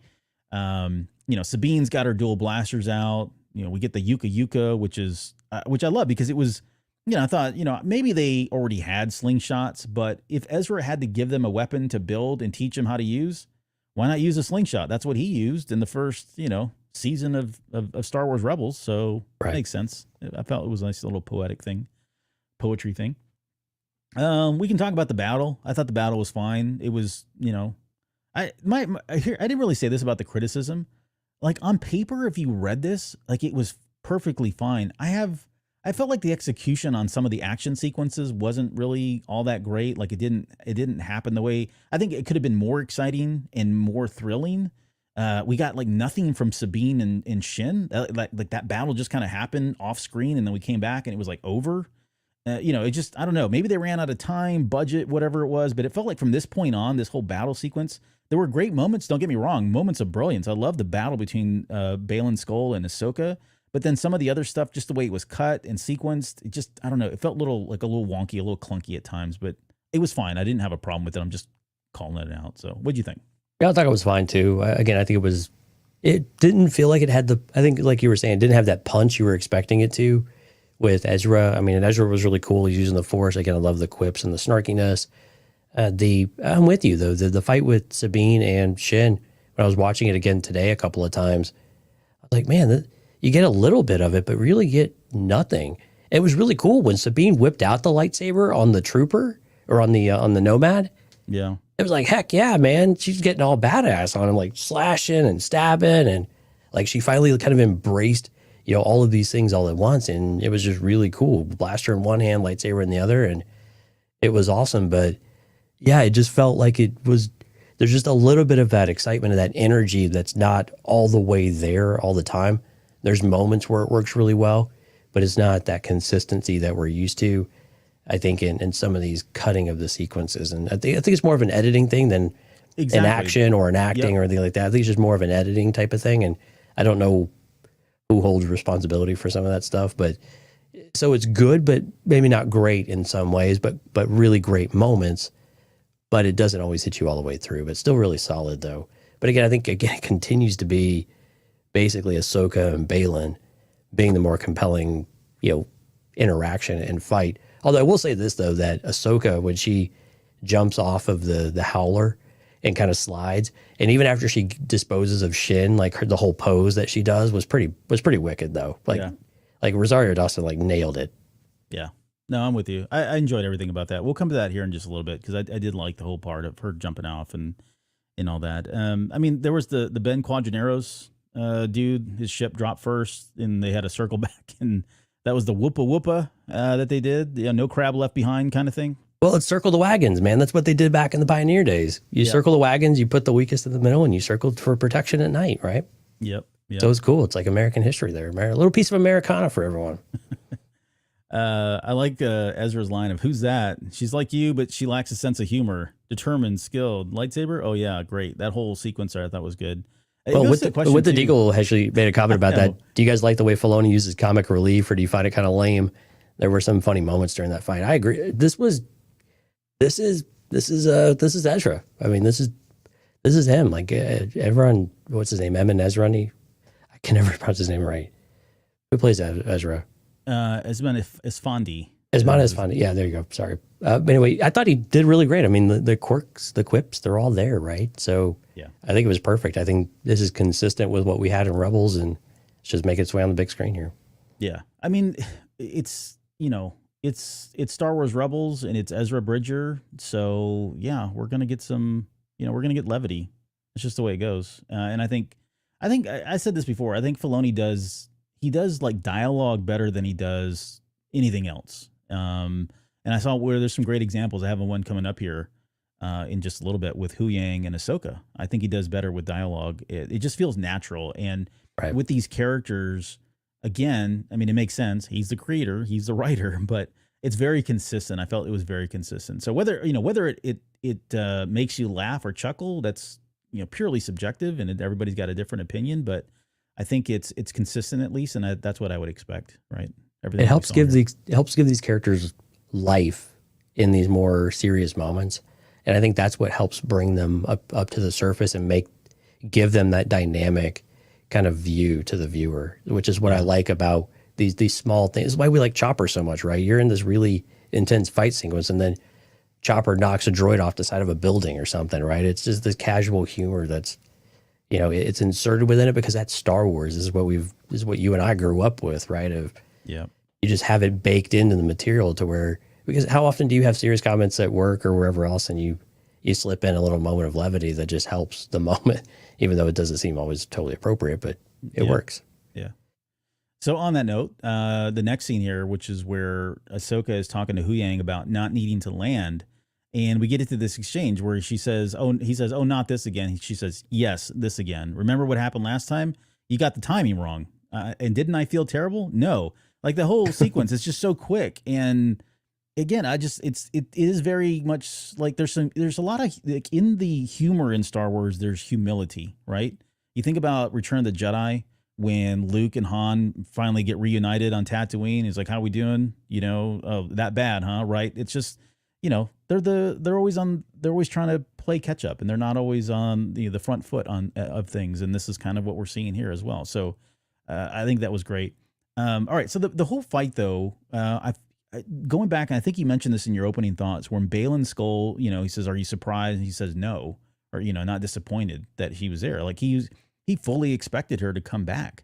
And again, I know I've said this on the show and it's going to go back to my headcanon, but when he said that she's coming, right, back when he was talking about Ahsoka, and I said, I was kind of predicting that he was actually talking about Ahsoka the White. He wasn't seeing Ahsoka. He was seeing Ahsoka the White. So for me, this played right into my headcanon where he's like, are you disappointed? And he's like, "No, I fully expected this. I saw this happening. I saw you dressed in white. I saw this fight was going to happen." It's how I interpreted it anyways, but I know people have had different takes on, Well, I think he actually says that he didn't expect this. I think like right before that line, I think it may have killed your theory there, but yeah, I think so. Yeah. It's been 4 days. But it has been 4 days, yeah. But to your point though, I mean, just the genuine, like just the way that he delivered the no was just really curious though, of like, are you disappointed? No, actually, it's almost like he viewed it as refreshing. Like there was hope. There was something about her. And I think when the fight is over, when she escapes or distracts him long enough to get to where she needs to be with the kids, the look that he gives, like that's the part I'm really wanting to hone in on, get your thoughts on, because what the heck is going through his mind when he's getting ready to part ways? Is he thinking about Ahsoka? Does he think maybe I've misjudged her? Is there something more I need to explore there? To me, it's like he had a moment of like inner conflict almost of whatever happened in this fight, of how Ahsoka is different when he was goading her before, of, well, how inevitable that she's going to draw and fight, and that she leads this path of death and destruction. And like all of a sudden now, like her master, right? But now she's transcended into something different and something maybe better in his eyes. And now there's maybe some other appeal to her, of her to him, that maybe didn't come out vocally on screen, which of course is just par for the course with Baylan, because he doesn't really tell us anything. Give us much of anything. Yep. Right. But I kind of jumped ahead to the end there, but any thoughts around what he's thinking of in that last moment? Well, I'm with you. Like it's exactly what you talked about. Like, the Ahsoka that he thought he met, well, he was probably right on some accounts, right? When he first fought Ahsoka there on Cetos, however you say it, that was, he already had in his mind that she was just a cookie cutter of Anakin Skywalker and like all the other Jedi that had come before them in Order 66, right? She was part of the problem. She was part of that systemic problem of whatever the Jedi were that he was adamantly against. Now, he either senses that she's different, or through the actions that she has, right, of not being predictable and whatever else, like he's looking at her going, dang, it's a shame. I still have to do what I need to do, but she's not who I thought she was. And it's a darn shame, because she could have been somebody. She's exactly who like I want, or exactly who I think Jedi need to aspire to be. Like she's figured it out, and yet she's on the wrong side, and I still need to commit to what I'm doing. So I think he's kind of having that moment of like, man, that sucks, but oh well, I gotta get on with my duties here, right? So yeah, I mean it's no different than your take. I could see it all over his face, in my opinion. Anyways, the battle between those two was great. I loved everyone. They were both aggressive the entire time. You know, you can still feel that Baylan is better than her in a fight. Well, that's true. Like as you know, Ahsoka's taken on some pretty, you know, heavyweight people in her past. But I think Baylan Skoll, and I think they made this very clear when in the first fight, right? That he's just kind of built differently. He's like the real deal. So that's okay. All right. There's always a bigger fish kind of thing. So, right. Okay, let's get back to, and then we cut back over to the Caravan of Defense, which is Ezra, you know, doing the whole thing with the lightsaber, right? This whole thing about what's the plan? Here, do your thing. What thing? It's your lightsaber. Take it. You keep it. What? I don't need it. Besides, you've been training. Very funny. No, I'm serious. Take it. I gave it to you. It's yours now. At least take a blaster. That whole scene, I mean, go through the whole thing, but the whole thing was just great. Like, it was so on brand for Ezra because he doesn't even see it as his lightsaber anymore, right? And what he doesn't need it on top of that. Like in his head, he's been fighting. Look at we haven't talked about this at all, but you know, you look at the character, what is it? The images that they release for the characters, and you look at his, I guess is like chainmail. Did you see that? That is like nothing but dog tags from stormtroopers. I don't know that stormtroopers have dog tags, but it definitely looks like some sort of vest of like armor or metal or chainmail or something like that. Well, I'm saying it's dog tags. Either way, you know, he's in tune with the Force enough that he doesn't need a lightsaber. He doesn't need a blaster. Why would he take one of those? Especially when you got somebody like Sabine, who is going to be probably, or will be arguably more deadlier with a blaster. And certainly he wants her to have, you know, the opportunity to use her lightsaber in battle, right? Especially if she's been trained by Ahsoka. It just makes absolute sense in my opinion. I don't understand why people are so hung up on the fact that he didn't take anything, other than the fact that they wanted this fanboy moment that he was going to pull out a lightsaber and use it. Will he ever use a lightsaber again? Yes, he probably will, right? It's not going to happen in the series. It's probably going to happen later down the road. I agree with you. I thought that was totally in character. This is what Ezra would do. He gave a gift freely given, so to speak, and he's not going to ask for it back. And she's made it. She's customized. She's made it her own, like Hu Yang told us back in the second episode, right? So it's hers. I mean, it's just the way it is. It's just like Anakin Skywalker became Luke's, became Rey's, right? So it goes down through the generations. It goes through whoever. You build another one, or you move on, or you don't want another one. I like that Ezra. We've been asking for this actually for a while, of saying that we have a Jedi who doesn't feel like, what does it look like if a Jedi doesn't need to use a weapon, so to speak? Now, he does use a blaster a little bit later on because, I mean, overwhelming numbers and all of that. But it was really good to be able to see, though, that he has the confidence, he has the fighting skill, and he can use the Force. And we got to see the Force used, right, with Force pushes, Force kicks, and things like that. So, I mean, to me, this was great. Do I want to see Ezra with a lightsaber? Heck yeah, I do. It would be amazing, right? But at the same time, I think this fits the character in this moment. And to have him take that from her would have been very out of character and would not have worked for what the story they're trying to tell. Yeah, and it's been like 10 years, right? I mean, he's been 10 years without a lightsaber. So he's probably gotten pretty good at this, guys, at this point. So even though it's shocking for her and it's shocking for us as the audience, this is just, you know, a normal day in Ezra's life. So, you know, it's no different. All right, we get the Shin Hati shows up. We got the little hair moment there where she's like frizzled his hair. Thought that was pretty funny. That was funny. There was another great moment where one of those dudes threw a frying pan at one of the stormtroopers or night troopers or raiders. I forget whatever it was. Yeah, total Samwise Gamgee moment. Or was it like Pippin or who did that in Lord of the Rings? I don't remember. I think frying pan. I always think Raiders of the Lost Ark when with Marion bangs him over the head with the frying pan. And then when, you know, she shows up and they get that bout, they start getting into their own little fight there. I love the fact that he was able to kind of use the Force to hold her lightsaber off. That was pretty cool. The visual effect was amazing. You know, it's very consistent with what we saw in The Rise of Skywalker, both from Rey and from Kylo Ren, aka Ben Skywalker. So all that was, or Ben Solo, all of that was certainly great. Love the visual effects here. Yeah. You know, he got knocked down, taken out by her, sucker punched, which is fine. I know people have again were just up in a roar that this would have never happened. Ezra would. Well, you know what? Sometimes things just need to happen for the sake of story, and you got to accept that. I'm sorry. I mean, I know it sounds cheap and it could be a cop out, but it just happens. It just really does. You know, get over yourself. Well, I think and maybe to go back to like, why does it make a little bit? Because I'm one of those. Well, I'm not one of those people that's being super critical about it, but it was a little surprising. But also kind of goes back to Ezra. Like to your point, Ezra, while he's been in some skirmishes with his new friends, he's probably not come across a Force user in a while, and he might have had a little bit of overconfidence because the Force is my ally, you know. And you kind of do sense that he's pretty proud that he's embraced all of this about himself, but he still hasn't had a serious combat moment with someone in a while, and he might have overestimated, you know, his abilities in that specific moment where he charged, and you know she got a good shot at it. And that's what happens. You know, sometimes a good fighter takes a good shot. Right. Yeah. It happens.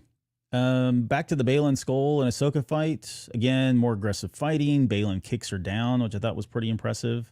I mean, definitely has the upper hand still, even even though this is Ahsoka the White and arguably more powerful in some ways. But then, you know, he stops her with the hand. He stops her with the hand and says, "You can't defeat me. Perhaps I don't have to." You know, and I guess, you know, I don't know that I think she's kind of okay with that. I think she knows that she probably couldn't have beat him, but that wasn't her intent, right? Her intent at this point, and sorry, I don't want to get angry here because I forgot another argument that I got into on Thursday. Her intent at this point was nothing more than going and rescuing Sabine. It wasn't even to get Ezra. I don't understand. People don't understand this. Like, yeah, Ezra was there and they got their hug and they saved him. But why was she coming here? It was for freaking Sabine. Don't lose sight of that, right? Her whole intent was Baylan was in the way. Baylan had his own intentions or whatever it was. She wasn't there to kill Baylan. She wasn't there to find Ezra. She was there to get to Sabine, which she ultimately did, right? So yeah, she didn't have to defeat him because that wasn't her goal. That wasn't her. That's kind of what Thrawn was saying in a roundabout way, right? That's not what she's there for. She's not there for Thrawn, not there for Ezra. She's not there for Baylan. She's there for Sabine. She finally did get to Sabine. So, sorry. Let's see. All right, so Baylan leaves. Man, I'm gonna have to charge you for tonight because this feels like therapy or something. Well, this is like where I finally get to release a lot of this stuff and be nice. That's the whole reason people have podcasts. So yeah. You can get your own podcast. You can finally say what do you whatever need to you say. want. Yeah. What about? All right. So why don't we just do you want to get to the Baylan question now, or do you want to save it to the end?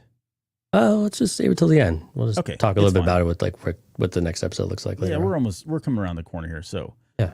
Night Troopers. They show up, 2 squads of them, not undead, disappointed? Yeah, a little bit, but whatever. I'm over it.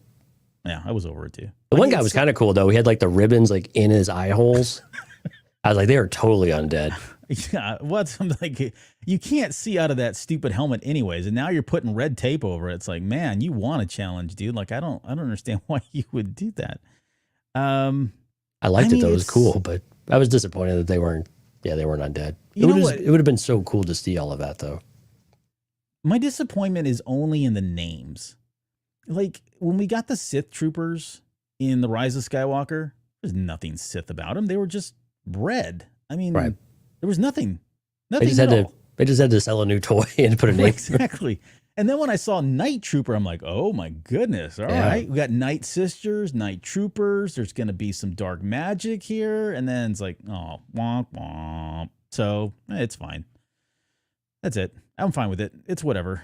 You know, they look cool. They'll sell toys if they ever make them. You know, it's a great cosplay now for a variation for people. So it's fine. It's all fine now. How are you? Okay, so Ezra finally wakes up. That fight's over, I guess. We never got to see the fight between Sabine and Shin, which I thought was disappointing only because, one, I mean, maybe they didn't have enough time. Maybe it hit the cutting room floor. But, you know, there is something about I want to see them fight again because They think they have a lot of unresolved things. And so when I don't see that fight, I feel a little left out, FOMO of sorts, but maybe there's something still in store for them. Who knows? What do you think? Well, and I think that's the thing. I mean, like there's a rivalry building up that we've had across 2 fights already. So why not continue the trend and see what comes of it? But you're right. It just kind of gets dropped off, and then Ahsoka inserts herself, and Ahsoka takes on Shin, right? So, well, it's not much of a fight. It was no, I mean, yeah, it wasn't, right? I mean, it was clearly it was very much a master has shown up, and you were still dealing with a Padawan or a knight level, right? So clearly a skill difference still, but and again, the right thing to do, stepping in for Sabine in that way, because Sabine is the student as well. So I think Shin's probably still the skilled fighter, but yeah, it was a little bit of a letdown. We didn't get to see where that went. And then we never really got back to see really any of it except for a few slashes here and there. Yeah. There's we skipped over the moment where, Ezra's like, we could talk, right? I mean, that was like Ezra one-on-one. I mean, that's him trying to weasel his way out of anything he can, or you stall as long as possible. Stall as you possibly can. I mean, it's so on brand and on par for Ezra. So I enjoyed that quite a bit. Ahsoka comes in, she rides in, starts whooping. I mean, if you watch that in slow motion with Shin comes at her. She dodges, then she blocks, then she kicks Shin, and then force punches her, and it's over. Like in 4 movements, she's suddenly just down and out. So again, really not a contest whatsoever, and that we kind of expected that. She did it with such style too. It was awesome. Yeah. 10 points for the flare. That's right. We get Hu Yang flying around saying, well, they're all back together. Then he said, I hope I survive long enough to see the outcome. And I thought, oh man, he is going to die. Like famous last words about, am I going to get to see the outcome thing? So I'm still going on record. I don't think he's making it out. And I know it sucks because I've really freaking enjoyed David Tennant's, portrayal of him. I got to be honest with you. At this point, I don't know if anybody's going to die. I mean, well, we always say that, and nobody ever dies in Star Wars. We always predict like 8 people that are going to bite it before the series is over, and like no one dies. But a droid, it's a little bit easier to. Yeah, but they didn't even end C-3PO, so. Yeah. No way. Anyway. Not all his original parts. See, they could at least just get rid of some of his original parts. That's a great line. Or some more of his original parts. All right, some more night troopers show up. Sabine makes quick work of them. Ezra's force pushing. He's doing his like John Wick tactics. He's pulled out a blaster now, and he's, huddled down. I mean, all this was great stuff. I don't know if there's really much to say there. And then Thrawn, we cut over to Thrawn, and he's kind of talking about like, he's giving us all the exposition right around like what's really happening here, and like, his take on the battle. I did like that he called out and said like the Jedi of old, right? Like what they were doing was very predictable and saving their own and, whatever it is. I'm sure there's a lot of ways you could draw parallels and similarities to the Jedi of old there. But, they're watching this kind of play out, him and Morgan. And, he's then makes that decision about let's pull him back. And this is where, going back to what we said earlier, like Morgan's very shocked. Like she's got a shocked look on her face because in her mind, why not just take them out? Like they're always going to be a problem, and we've got the advantage here. He makes a good point though, right? He's pulling out because Baylan Skoll, we're missing one player. Right. And without him, this is a one-sided battle on the other side at this point. Like the only reason we even had a chance was likely because Baylan Skoll and Shin Hati, probably Baylan Skoll, honestly, was going to be centered to this, contingents of 10 or 2 troops or groups of night troopers, right? Outside of that, you pull him out. We don't have a battle here, guys. We're done. So let's cut our losses. Let's head back. Very Thrawn-like to do. So tactically, why waste the resources? They're going to be stranded here. He goes into the whole thing about, these are acceptable losses given that Baylan Skoll is left, and Ahsoka's already lost because she lost the one thing that she doesn't have, which is time. We've got the trunk's almost packed. We've got everybody's ready to go. We're going to be out of here, and they're going to be stuck here forever. At least that's what he's thinking. We all know that at some point they're going to talk to the whales and hitch a ride back. I mean, that's the only way they could get back at this point. But yeah, in his mind, like this is a victory. We're done here. Well, I mean, it's about, I mean, he said this an episode or two ago too, right? We just have to it doesn't matter if we kill Ezra and Sabine, and really doesn't matter if Baylan and Shin make it back either, right? Our objective is to escape this world and get back home. because we have a galaxy to rule. Yeah. That is his agenda. That's his motive. That's the end game for Thrawn. And the rest of the stuff is just making sure we can achieve that and making sure we get to that point. And you're right. If we've seen this a number of times in Rebels of saying, okay, either it's for learning purposes. Okay, I'm learning their tactics. I'm learning who they are. What matters to the opponent. Studying them in various ways. Of course, the books has a lot of art component to it as well. But also coming back to, I'm not going to waste any more than I need to in order to make sure that I've bought myself the time or given myself the head start that I need in order to come back at another opportunity that will be more successful of my own choosing. Again, to go back to the beginning of this episode, he wants to make sure that they're controlling the variables. While Ahsoka could feel like she's making her choices, it's all within this narrower path that Thrawn is setting, so he can understand exactly what is going on, and he can plan accordingly and have the different outs that he needs to make sure that he accomplishes that goal. So his goal is to load up the Chimera and get everybody out of Dodge, right? Get back up to the Eye of Sion and go back home. So they've achieved that. They're far away from here. He establishes for us. They're nowhere near here. They can't get to us fast enough. Now he doesn't know they have a ship.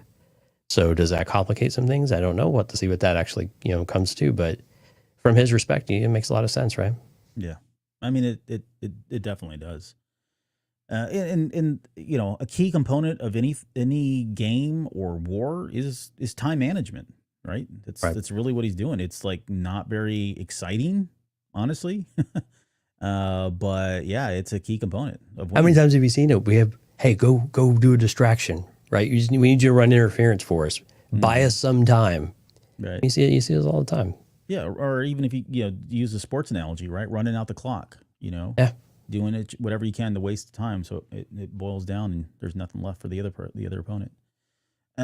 Okay, so let's talk quickly about the the night troopers flee. Everybody's getting out of there, right? And then Shin's kind of left, standing there, right? And if you think about it from her perspective at this point, her master just sent her off, abandoned her essentially, right, and said, "Good luck, vaya con Dios."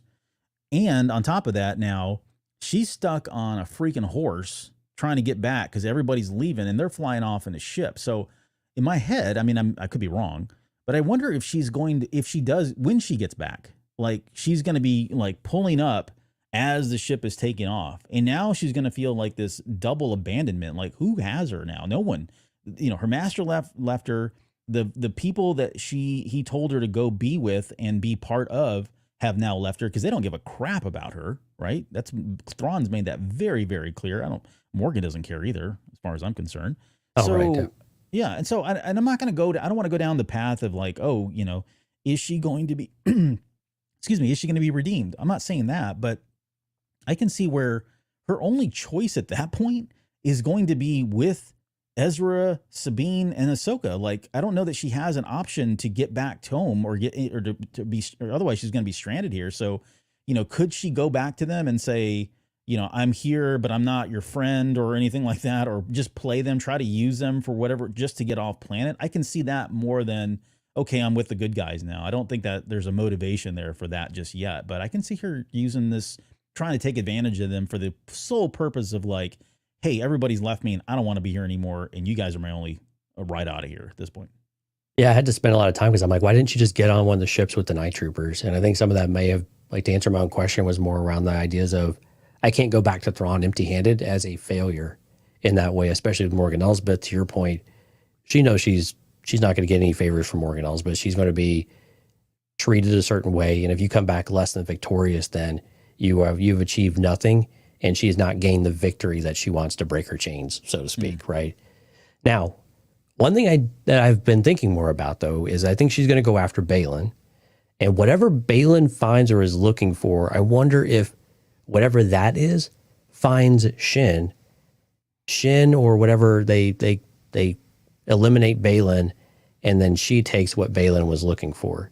So I'm wondering if it's something along those lines, to where it's not necessarily Shin going back to an Ahsoka or an Ezra or Sabine. It's reuniting with Baylan, but she achieves what Baylan was looking for, whatever that might be, whatever this absolute power is that he thinks he is sensing and feeling in this place. What about, I like that. Let me kind of toss something else on the wall here. So that same scenario, now Baylan is about ready to take it or get entry to it, if it's the world between worlds, whatever that is. Shin shows up, and now she wants it. And now she is in the way of what Baylan wants and is, too eager, or what was the quote, right? Your Impatience. Patience, right? What if it's him that actually kills her because of her impatience in some way, like fulfilling that prophecy, if we will, right? The self-fulfilled prophecy of her dying because, she was impatient, either because she wanted that power or, I don't know. There's something that could circle back around in that regard. It's difficult to see where she would kill Baylan without some sort of other assistance, whether he was distracted or whether, I don't know, something. No, gave I'm saying her Baylan kills power. her. Oh, I know. I was looking at the other side of that. I see. Yeah. How does Shin get rid of Baylan? I think it has a lot of help, because I think in a one-on-one, you're absolutely right. It's not a competition. Baylan Not gonna happen. clearly is better than every person on this planet at this moment in time, it seems, right? So it's an interesting one, because again, we don't know if Baylan will actually find what he's looking for. Does it even exist? What is he looking for? Is that a cliffhanger? Does that set our fandom on fire too? I don't know.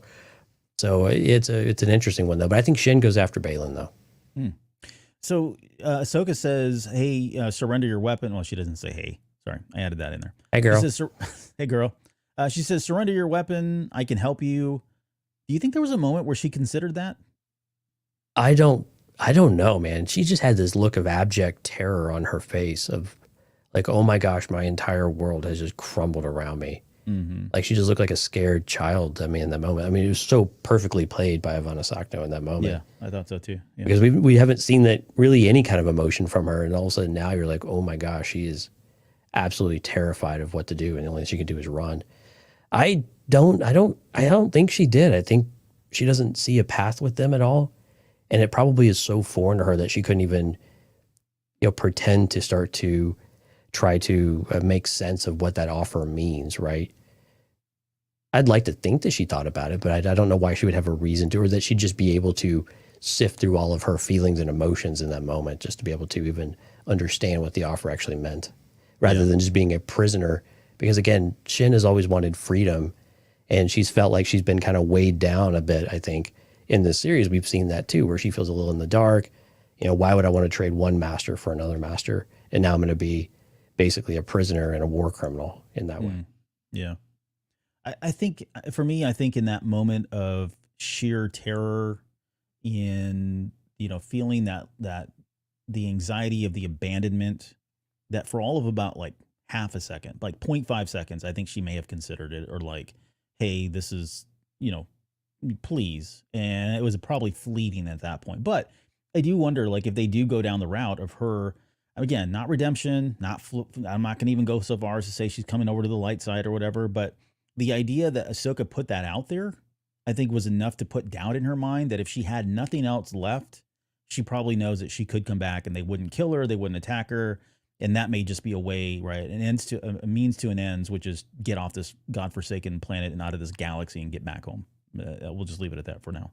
Yeah, at the very least, it was just one of those moments where when she makes the offer, you just see the cracks all of a sudden form and expose in the hard shell that Shin's created. So it was a really great moment. It was actually probably one of my favorite moments of this episode. Actually, was just that moment. It was very Ahsoka thing. Is what you would expect, right? To give her that opportunity of like, just give me your weapon, and we'll go and talk about this, right? We'll figure out a way. I can help you.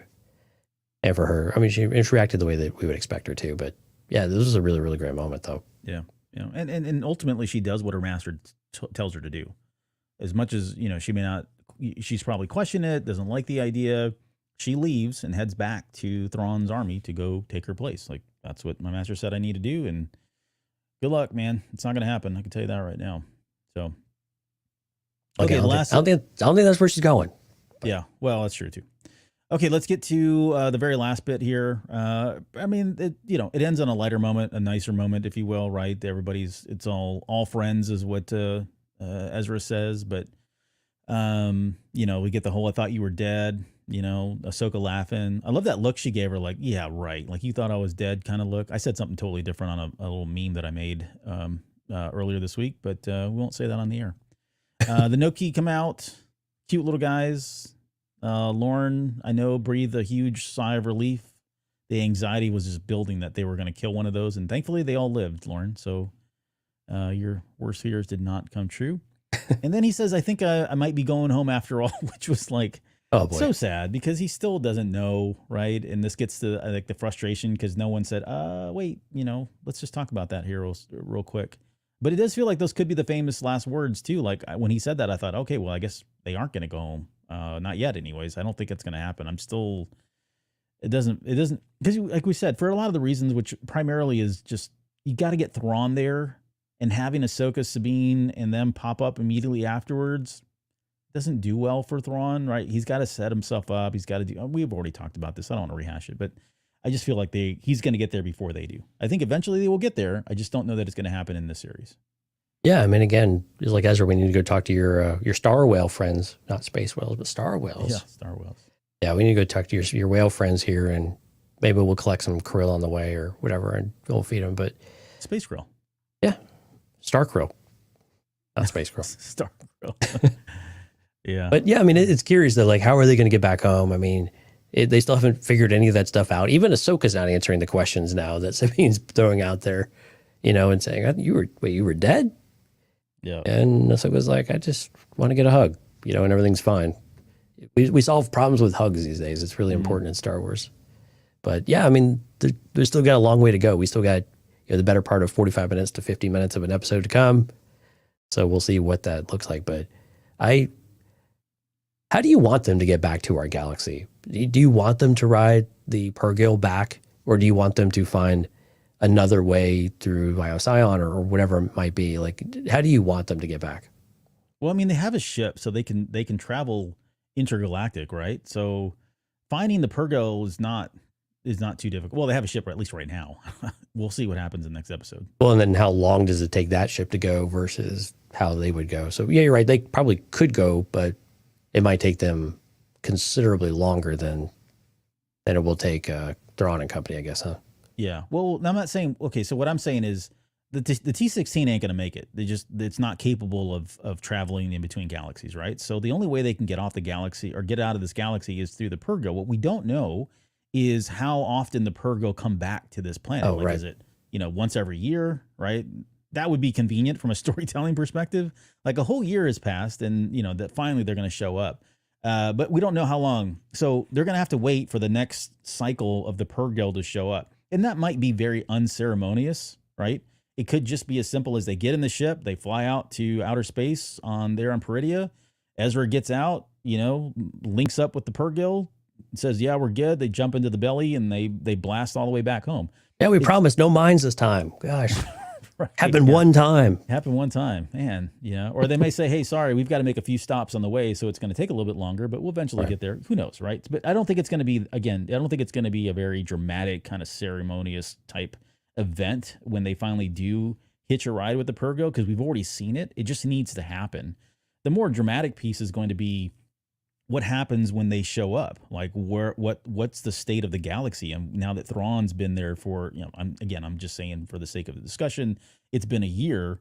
What does a year look like with Thrawn now with the Shadow Council and they've hooked up again, right? Or he's got, Thrawn probably knows where all of these other potentially hidden fleets are, right? Or potentially hidden Imperial armories are and weapons and stuff. I mean, there's all kinds of things he can do that he's privy to that will help him rank up and get all of his forces back, or at least have a force and a contingent strong enough to go against the New Order or the New Republic, right?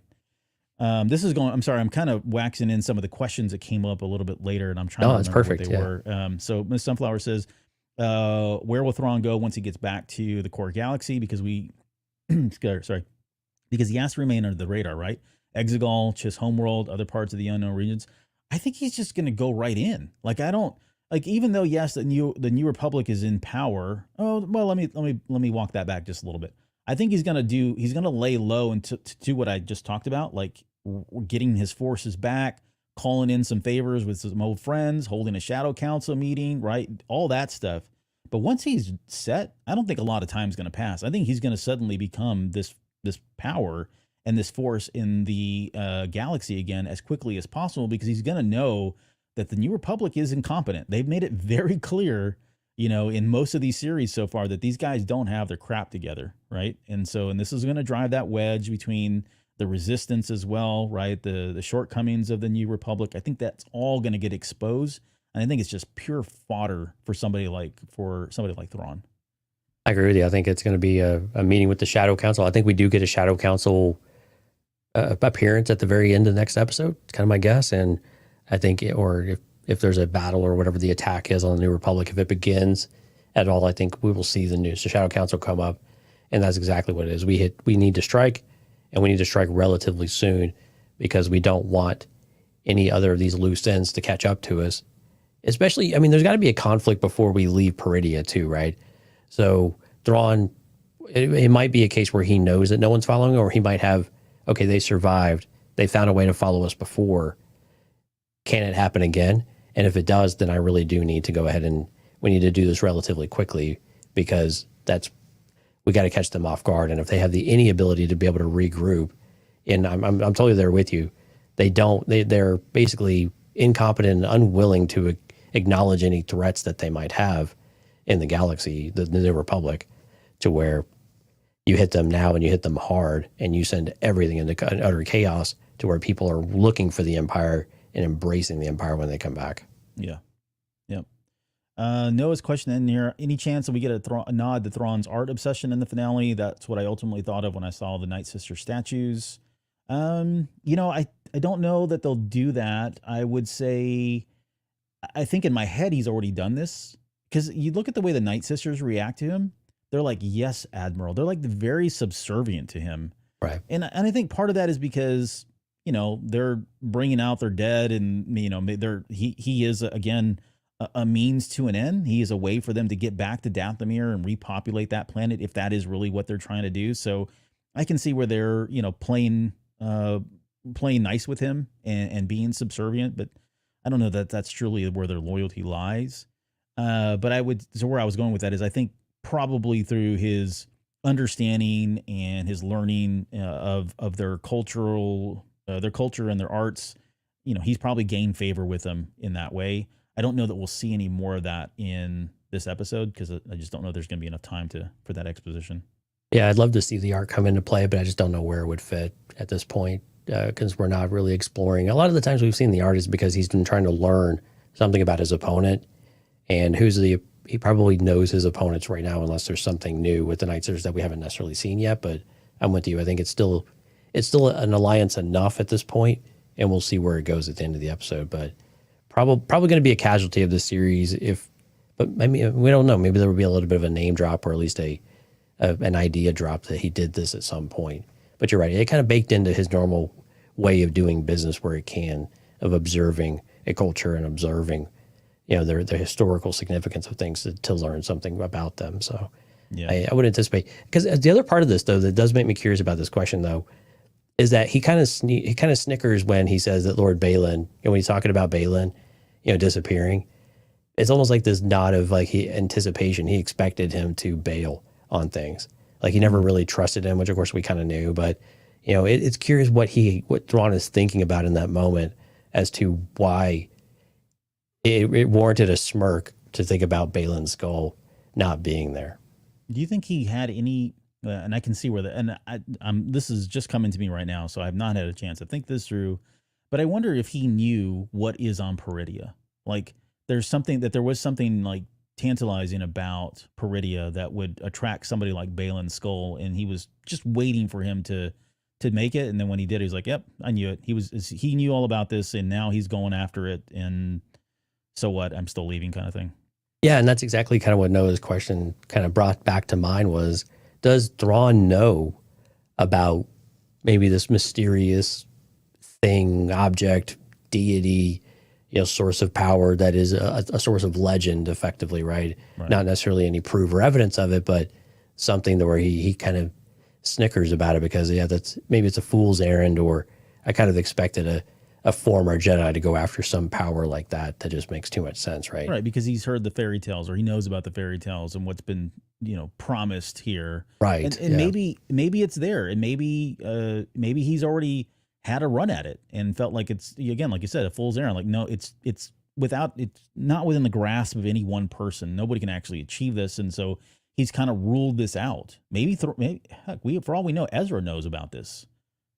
Maybe Ezra knows and he's ruled it out as well. Like, yeah, it's here, but you can't do anything with it. Nobody knows how to unlock it or whatever.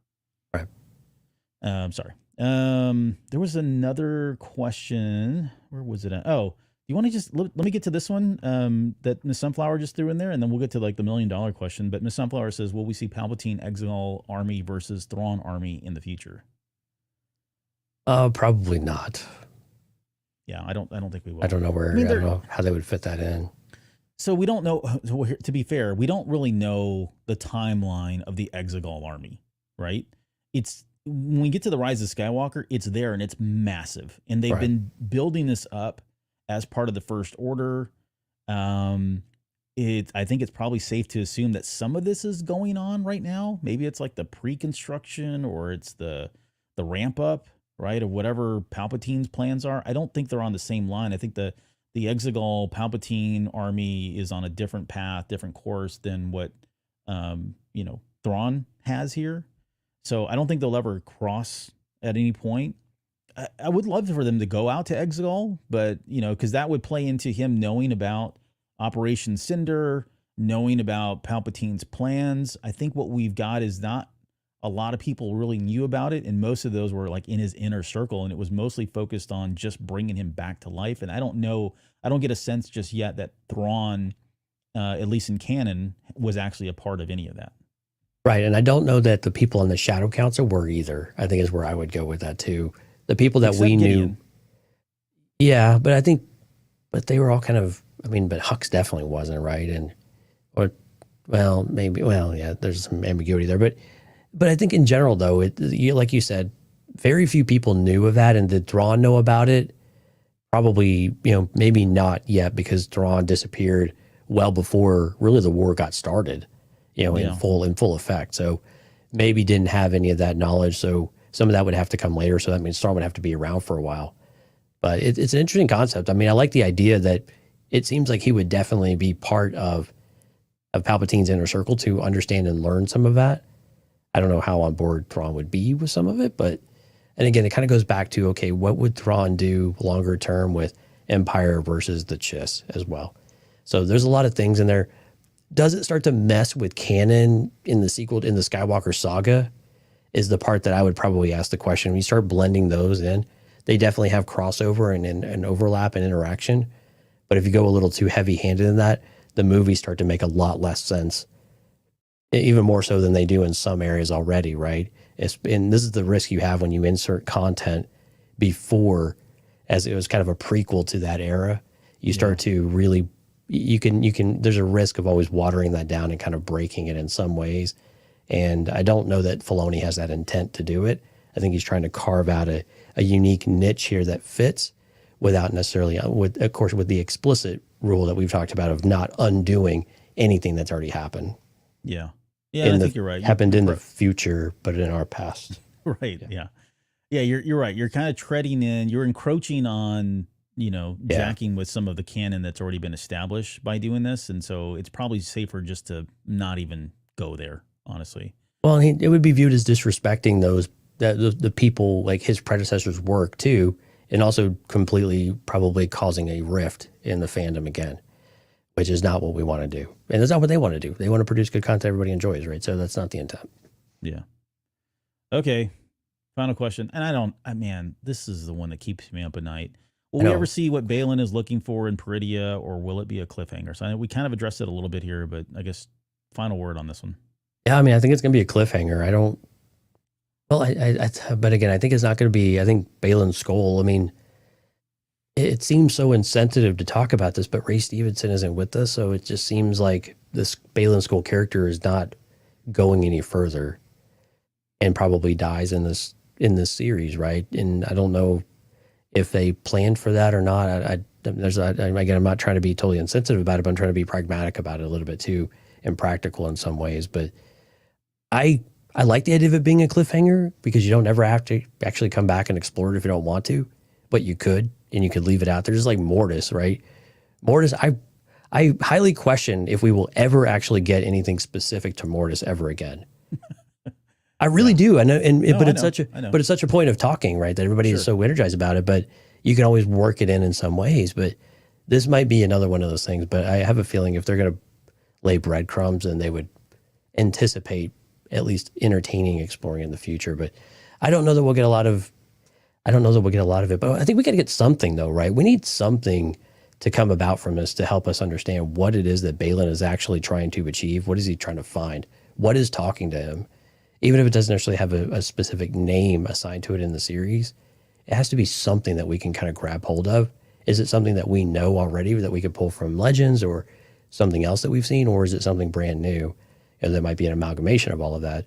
But I hope we get something, but I have a feeling it will still feel more cliffhangery than anything else.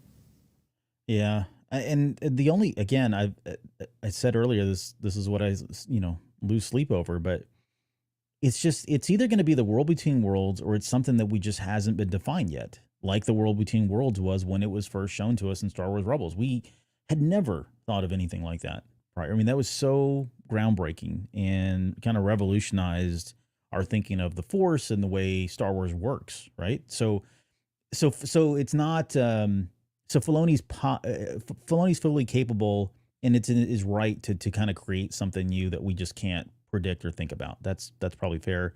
If it's not something like that, then the only thing that, again, I just keep coming back to is the world between worlds. If this is kind of like one of the known places where there is an entrance of sorts that's out there and everybody knows it's out there, and it takes a special person to go in, we can get into all of that, then that would certainly play into his motive, which was to end the cycle of the light and the dark.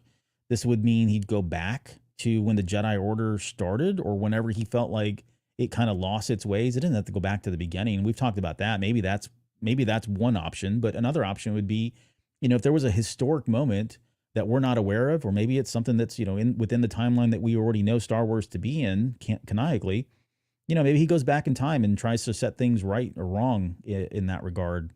That might be enough. I don't know that it gives him ultimate power, though, right? That just sets the Jedi Order on a path to be who he wants it to be. That, to me, isn't ultimate power. I think he could still continue to take advantage of the world between worlds for that ultimate power. I just don't know that that's in him. Like, it does feel like he is completely centered on ensuring that the Jedi stay true to who they are, or who he wants them to be, or who he felt like they should have been, which, going back to what we said with Ahsoka earlier, I think he saw that in Ahsoka when she left. So, yeah, I don't know. It's the one topic that everybody's been talking about for the last 6 days. We're probably going to continue to talk about it. To get, is it going to be a cliffhanger? I think we'll know. I think we'll know what exactly he wants. I think we'll know exactly how he plans to get it. We may not know the background and the history and all that. That's probably going to be an open box, just like Mortis still is, even after all these years. But I think we'll at least get some of that. I think I'm not going to say we're owed anything, because I'm not a writer and it's not my stuff. But I will say that I feel like at this point, they've done enough to lead us to believe that we will at least know what he wants, and we'll see how he's going to get it. And, whether he does, though, right? I think that's the other question. If he does get what he wants, then I think that sets the course for Ahsoka season 2. And again, pure headcanon speculation on my part, but Ahsoka season 2 is them now having to contend with Baylan with this new power, or newfound power that he's got, right? That's all taking place on Peridium. We're just stuck there for a while. If he doesn't, then fine. Then, I think no harm done there, or maybe there is. Maybe they go after it. But I think that sets us up for the next, Skeleton Crew, or whatever the next series is that picks up. I think we just pick up again about a year afterwards. We still don't have any more information on whatever it was he was, more information on the thing that he was looking for, other than it just did what it was supposed to do. I know, hopefully this makes sense. But I feel like at that point we just get like a year jump or something when the whales show up, and then we get back into, the whole main story, and we have to contend with Thrawn and this rebuilt empire of sorts that he has. Yeah. Sorry. We need something. I think at the end of the day, we just need something that feels like it was not just a red herring the entire time. Yeah. I mean, that's the part that I think we need to feel, we need to have some sort of closure with, is that we at least understand what he was looking for. And then we got to see it in some kind of way, maybe not see it, visually or tangibly, but we have something that makes sense of what he was looking for and that understands this, because the part, it does feel a little bit weird. It's power like you could never imagine, but then it doesn't really seem like he really craves power in some ways, right? So it's this very interesting dichotomy and this very, stark contrast of what he says sometimes, but also how he just behaves and how he goes about doing things. So very interesting to see where this actually culminates to. Yeah. And we don't know how he's going to react once he has the power either. So that could change once he has it. Last thing, I just want to leave with this. I mentioned it earlier, Irvin Kershner's words. So I don't have a way to pull them up right now, but I was reading again, so like just serendipitous that I ran across this today of all things, but this is from Empire Strikes Back on making that final scene, right? The final scene that we're all very familiar with in The Empire Strikes Back. He says, well, if you don't expect the triumphant ending, then you're perfectly well satisfied. If you expect it, then you're not. And it's the same in life. And I came across that because I was thinking about the ending and setting expectations about what are we going to see? What are we not going to see? Are we going to see a triumphant ending, or are we not going to see a triumphant ending? This series so far has been so mirroring to The Empire Strikes Back that I'm just wondering if Filoni's just not going to take it through to its natural conclusion, which means, hey, you know what? They're all together. They're all on this planet, but they got a lot of other problems they still got to solve now in getting back to their galaxy. And Thrawn, the bad guys, are out and they're about to, do some really horrible things, right? To me, that is the non-triumphant ending, whereas the triumphant ending is, they get out to they make it off the planet as well, and then we're suddenly all back in our own galaxy. That doesn't feel very Star Warsy to me. It doesn't feel very Empire Strikes Back. It doesn't feel very Kershner. I don't think it feels very Filoni. So again, preparing for the worst and hoping for the best, to quote Hera earlier. But your thoughts on that, and we can kind of end the show on that one. Yeah, if you think about the 3-act play, it still feels like we are very much in Act 2, right? We're coming to the conclusion of Act 2. A lot of the pieces are in play. We are about to have some significant challenge. We've made progress in some areas, but we've still have a number of challenges, and we need to feel like we're at our lowest. And so I agree with you. I think this is a point where we're going to see really difficult times, but there's going to be that element of hope at the end of the day that says, hey, not all is not lost.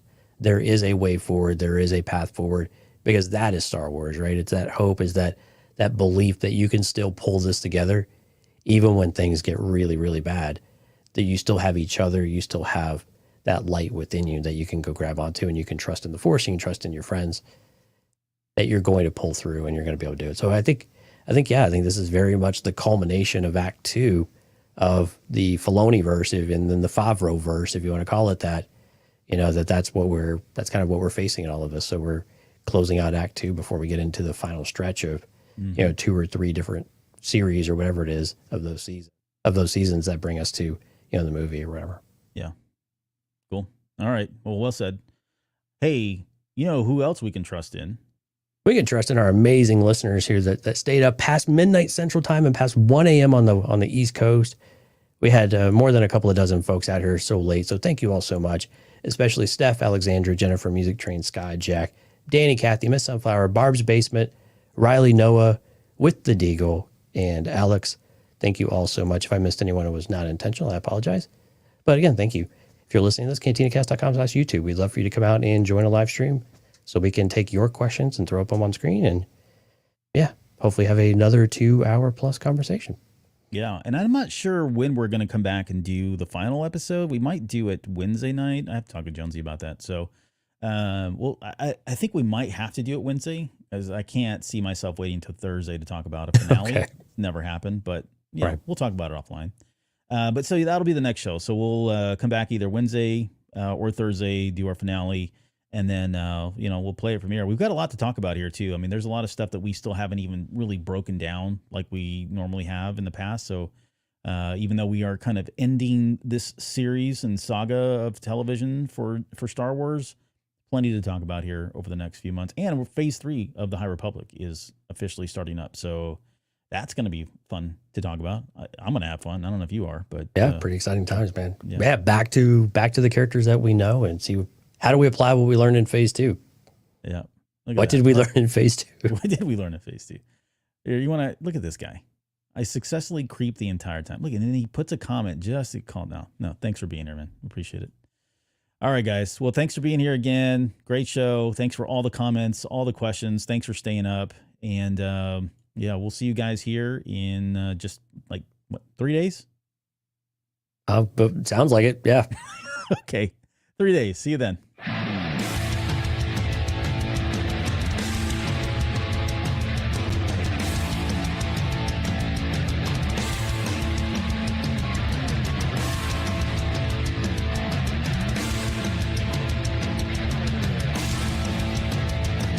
You're still listening? Wow, that's amazing. Well, I'm here to give you the disclaimer. Normally we do a big, long, drawn-out disclaimer thing saying what's what and who's what and all that other stuff, but I think you guys kind of know that Lucasfilm and Disney have no affiliation with us at all, and we have none with them. We talk about Star Wars, which is their property, and all that other good, fun stuff, but I think you can tell which is our stuff and which is their stuff. If you can't, well, then send a lawyer to send an email to me, and I'll be glad to chat with them. Other than that, you know what's what, so that's your disclaimer.